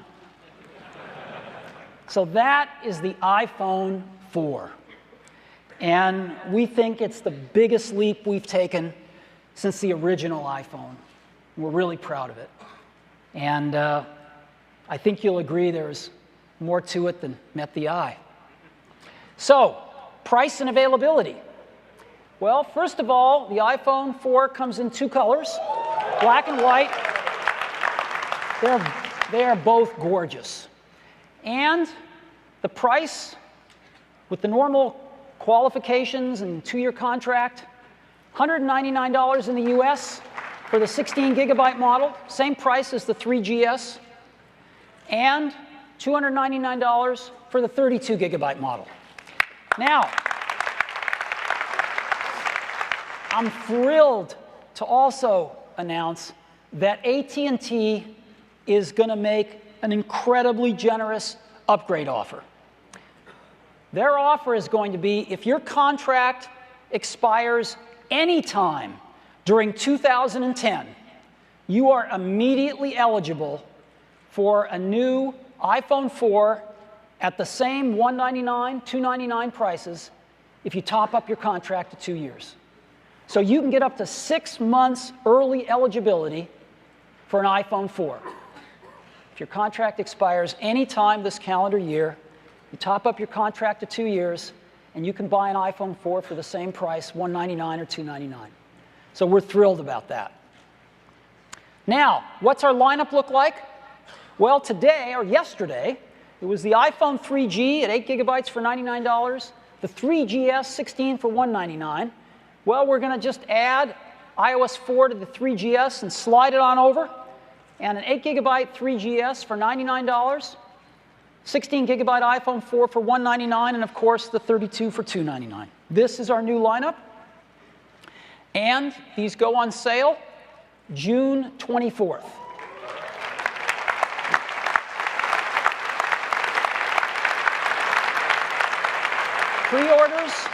Pre-orders start a week from tomorrow, June 15th. Now, on June 24th, we're going to be shipping in 5 countries: the US, France, Germany, the UK, and Japan. But in July, we're going to be shipping in 18 more countries: Australia, Austria, Belgium, Canada, Denmark, Finland, Hong Kong, Ireland, Italy, Luxembourg, Netherlands, Norway, New Zealand, Singapore, South Korea, Spain, Sweden, and Switzerland. In August, we're going to add 24 more countries, and in September, we're going to add 40 more, so that by the end of September, we are shipping in 88 countries. This will be our fastest rollout ever for iPhone 4. Now we've got a few accessories that I'd like to tell you about. The first, very simple one, a dock. Real nice dock for the iPhone 4, $29. The other is, just like we did with the iPad, we took a crack at doing a case ourselves. We're pretty happy with the results. We call it a bumper. And it goes around the iPhone 4. It's got these really nice metal controls so they pass through the plastic. The back is open, so you have the camera and you can see our logo. And they protect the phone very well. And they come in colors. And so they are real nice, and they are $29 as well. And I'd like to talk for a minute about iOS 4 upgrades. We will be offering iOS 4 upgrades for the iPhone 3GS, the iPhone 3G, but again, not all of the features are supported. The hardware just won't support the kind of experience for multitasking that we would like to see, so that will not be supported on the 3G. But many things will be. And the iPod Touch, again, not all the features will be supported on every model, and it excludes the first generation, because again, the hardware will just not support it. And the great news here is that upgrades for all these products will be free on June 21st. So we finally found a way to get these upgrades for free to our iPod Touch customers, and we couldn't be happier about that. So that is iOS 4 and, of course, the new iPhone 4. Now, we put together a video to kind of try to summarize all the features of the iPhone 4, and I'd like to run that now.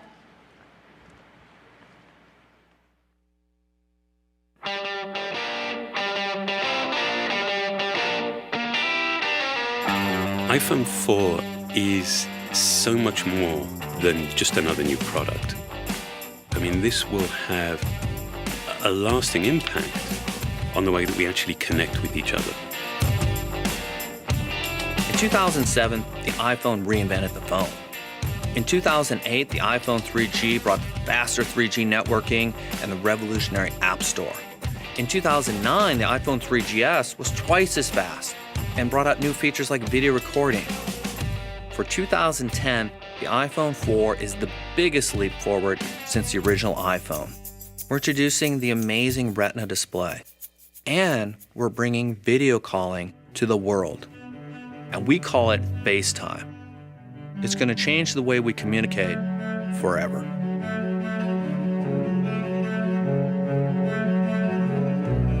The very first time I had a FaceTime call, I was blown away.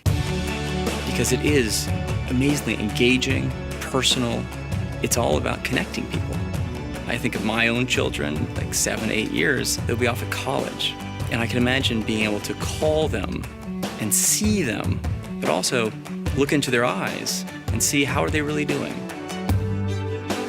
What makes it even better is that it switches from the front camera to the back camera. So you can show someone what you're seeing. And because it's so mobile as your phone, you'll be able to chat anywhere there's Wi-Fi.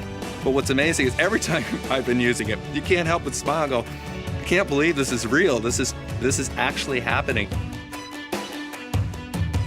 Another thing we're really excited about on the new iPhone 4 is the Retina display. It's the highest resolution display ever built into a phone. At 326 pixels per inch, you get 4 times the pixels as before.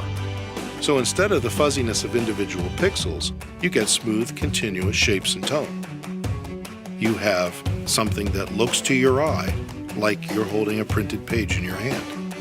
And the level of fine detail in images is just incredible. Another thing that adds to the sharpness and clarity is optical lamination. That's a very precise technical process that laminates the cover glass to the display and eliminates light refraction. So all of the hard work that's been put into this ultra-high resolution display is presented with the most visual clarity. On top of that, we use IPS technology and LED backlight, so you get the most vivid experience in everything you do. The display on the iPhone is blow away. Apps can show more detail than you've ever seen on any device before. The text is just perfect. iPhone 4 enables multitasking for all apps. You can now quickly switch between applications, and everything is exactly as you left it.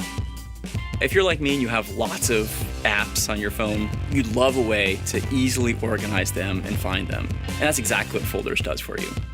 Take an app and drag it onto another app, and it automatically creates a folder, intelligently named with the type of apps you're grouping. Mail on iPhone 4 is incredibly efficient. You can see all the messages from multiple accounts in a single unified inbox. And it allows you to organize all of the messages in your inbox by thread, so you can deal with a single topic altogether. Pictures taken with a 5-megapixel camera look amazing. And we even have an LED flash, so you can take photos in low light. Plus, the camera captures full 720p high-def video at up to 30 frames per second.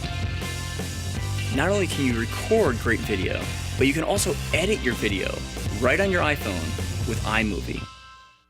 The iPhone, for a user, it is simplicity, it is easy to use. Behind it is intense technology. What's running all this incredible software is our A4 chip. It's custom-designed silicon, and what that gets you is remarkable speed and efficiency in a really small chip. The one thing we made larger was the battery. In fact, iPhone 4 delivers up to 40% more talk time. We started with completely opposing goals. I mean, we wanted to make this iPhone more capable. We wanted to add more features. And yet at the same time, we wanted to make it smaller and even thinner. And that led to some really surprising innovation. And we developed an entirely new grade of stainless steel that after machining is incredibly strong, but also remarkably precise. The steel frame functions as the antenna, but also the primary structure, giving us more internal volume. We also developed a custom glass that's comparable in strength to sapphire crystal, but about 30 times harder than plastic. This glass is not only used on the front of the phone, but also on the back.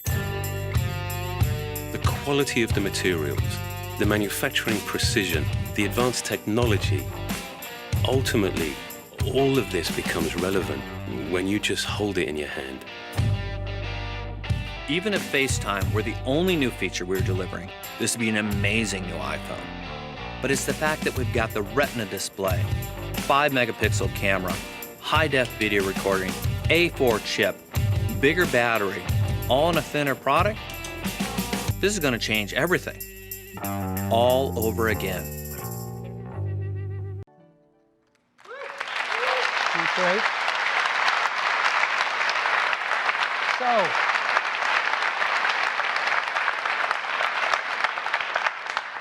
we've gotten off to an exceptional first year, and we'd like to build on that. What about 2011?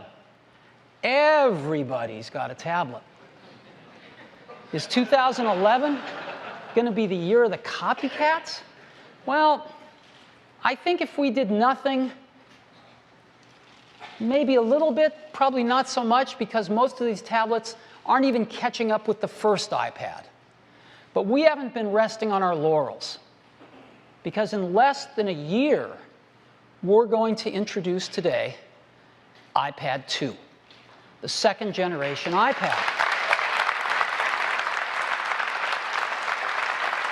So, what is iPad 2? What have we learned? What can we improve? Well, it is an all-new design. It is not a tweaked design. It's not got marginal improvements. It's a completely new design. And the first thing is, it's dramatically faster. We have a new chip we call A5. Our chip wizards have come up with this, and it's great. It's dual-core processors, right? 2 processors inside, and so we get up to twice as fast on CPU performance, but we've really gone all out on the graphics performance, up to 9 times faster graphics. The graphics on this thing are wonderful. Same low power as A4.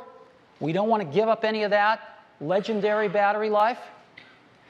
And even though others are starting to ship, I think this is going to be the first dual-core tablet to ship in volume.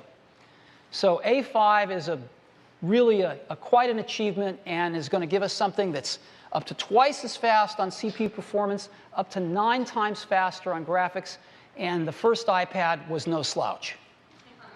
So, a lot faster with A5. Second, we've built in some cameras for video. We've got a rear camera out the back, and we've got a front-facing camera out the front. We'll talk more about that in a few minutes. We've also built in the gyroscope that we have in the iPhone and the iPod Touch. Now, having built in all of this stuff, one of the most startling things about the iPad 2 is it is dramatically thinner. Not a little bit thinner, a third thinner. 33% thinner. That's what it looks like. So if you look at the numbers, when you look at the numbers, gone from 13.4 millimeters down to 8.8 millimeters thick. It's dramatic. And for those of you that have iPhone 4s, the new iPad 2 is actually thinner than your iPhone 4. So we're incredibly happy with this, and when you get your hands on one, it feels totally different. And all these other tablets are coming out, most of them even thicker than the original iPad, nothing even approaching this. In addition to thicker, it's lighter as well, going from 1.5 pounds down to 1.3. And you might not think that's a lot, but when you get down to 1.5 pounds, 1/10 of a pound is a lot. And it feels quite a bit lighter. And it's got an all-new design. It's just beautiful. So this is what it looks like. It's really thin. And it comes in 2 colors, black and white. We're going to be shipping white from day 1.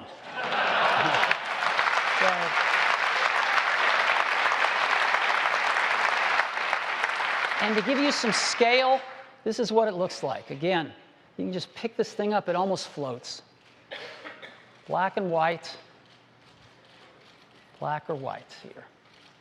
Now, in addition to having both colors, we also have models that work with both AT&T and Verizon's 3G networking. from day one. So we support both AT&T and Verizon.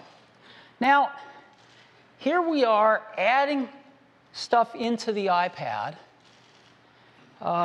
cameras and faster processors and gyroscopes and all this other stuff. And we've made it way thinner.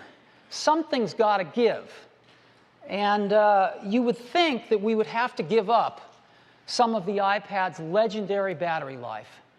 But our engineering team found a way, and we have the same legendary 10-hour battery life as the original iPad, with all of this extra stuff in it, and yet dramatically thinner.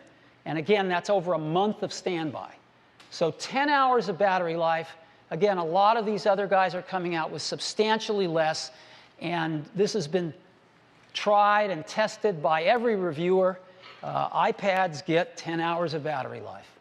So we're really happy to keep that and never let that go. Now, in addition to preserving the battery life, when we add all this stuff, we've also preserved the price. And so we're going to keep the same exact prices starting at just $499, same exact prices as the current iPad, yet with all of these new features, a dramatically improved product. Now, some folks are out there saying, well, they're only a little bit more expensive than us at $799. Just when you take a look at this matrix of these 6 models, 5 of these 6 models are less expensive than $799. Okay, so they've really moved up into the high ground. We only have 1 model that's more expensive than $799. And you add all of this together with over 65,000 apps tuned to the iPad. And we think 2011 is going to be the year of iPad 2.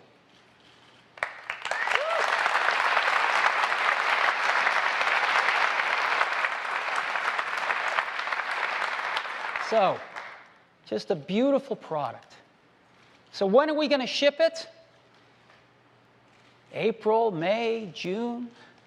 No. On March 11th, that's a week from this Friday, we are shipping in volume in the US.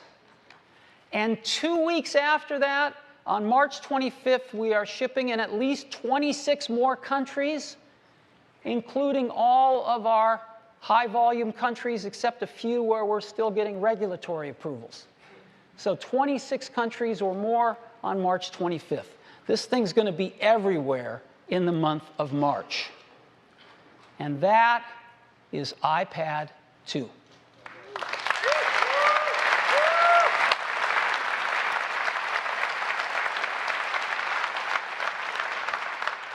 Okay, we've got some really cool accessories. So, there's 2 I'd like to tell you about today. The first one we've had a lot of requests for, HDMI video out. Teachers want to hook iPads up to their flat screen TVs in the classroom so that everybody can see, et cetera, et cetera. We have now an accessory cable that does just that.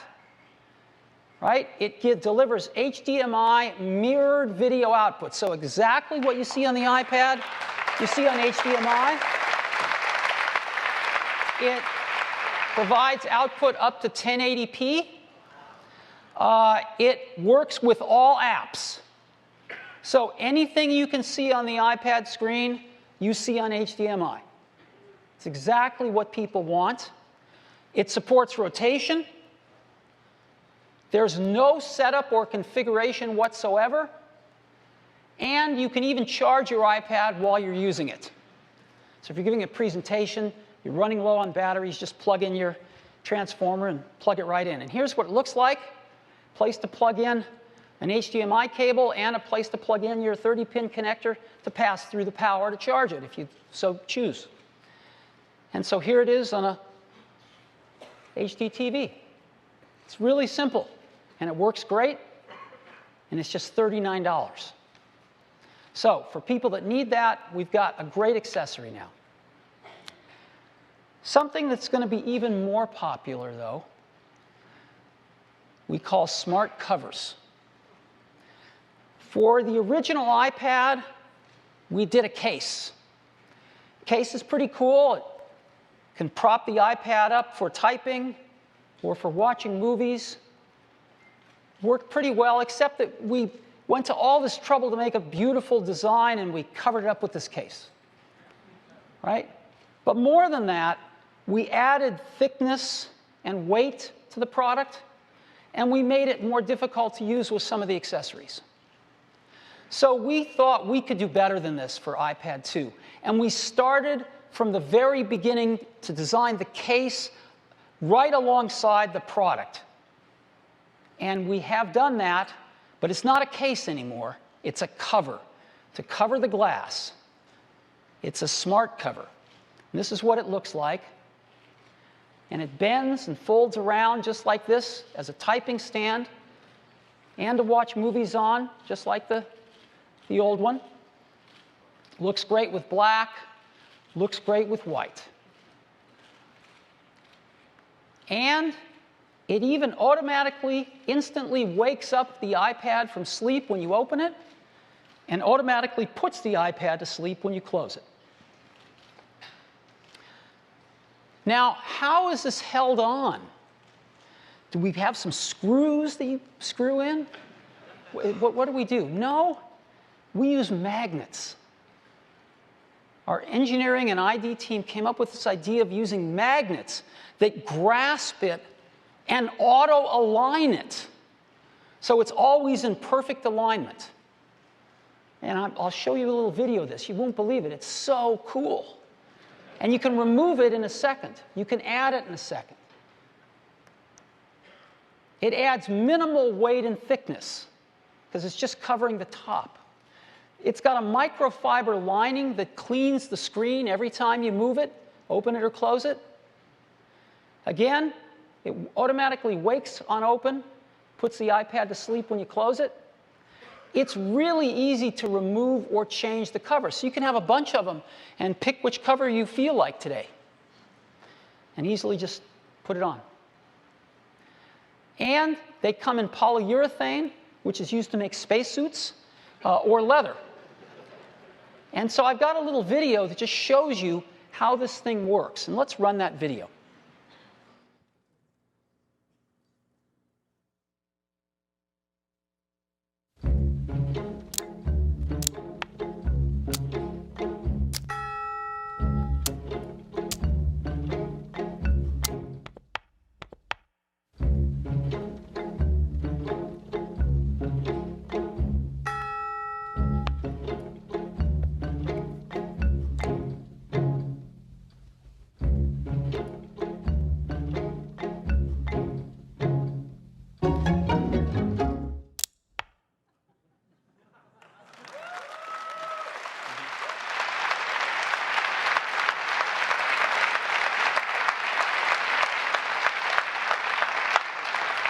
One of my favorite little videos. It actually kind of reminds me of a Pixar short or something like that. But as you see, we actually built magnets right into the iPad itself. And then there's magnets in the hinge for the smart cover. And it not only holds the cover on, but it auto-aligns it. It's really cool. And, of course, what would these cases be if they didn't come in colors? So we've got 5 polyurethane colors and 5 colors of leather. And they're really, really beautiful. They look great with the black unit. They look great with the white unit. The polyurethane cases are $39. The leather cases are $69. And we think people are going to love these cases. So those are the 2 accessories I want to tell you about. Now let's go back into the iPad 2 and let's talk about the software that it's running, because we have a new release of iOS, iPad 2. An amazing product. Faster, lighter, thinner. Cameras and gyro. iOS 4.3 with built-in FaceTime and photo booth. iMovie and GarageBand for $4.99 each on the App Store. Over 65,000 apps that have been tuned for the iPad to take advantage of all its resources. 3G on AT&T and Verizon from day one.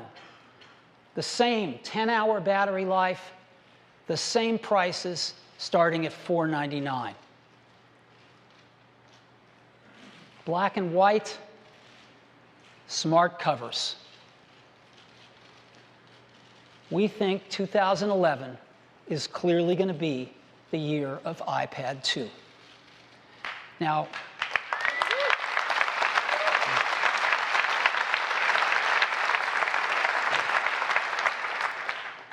we made a video that I'd love to show you, and so let's go ahead and roll the video.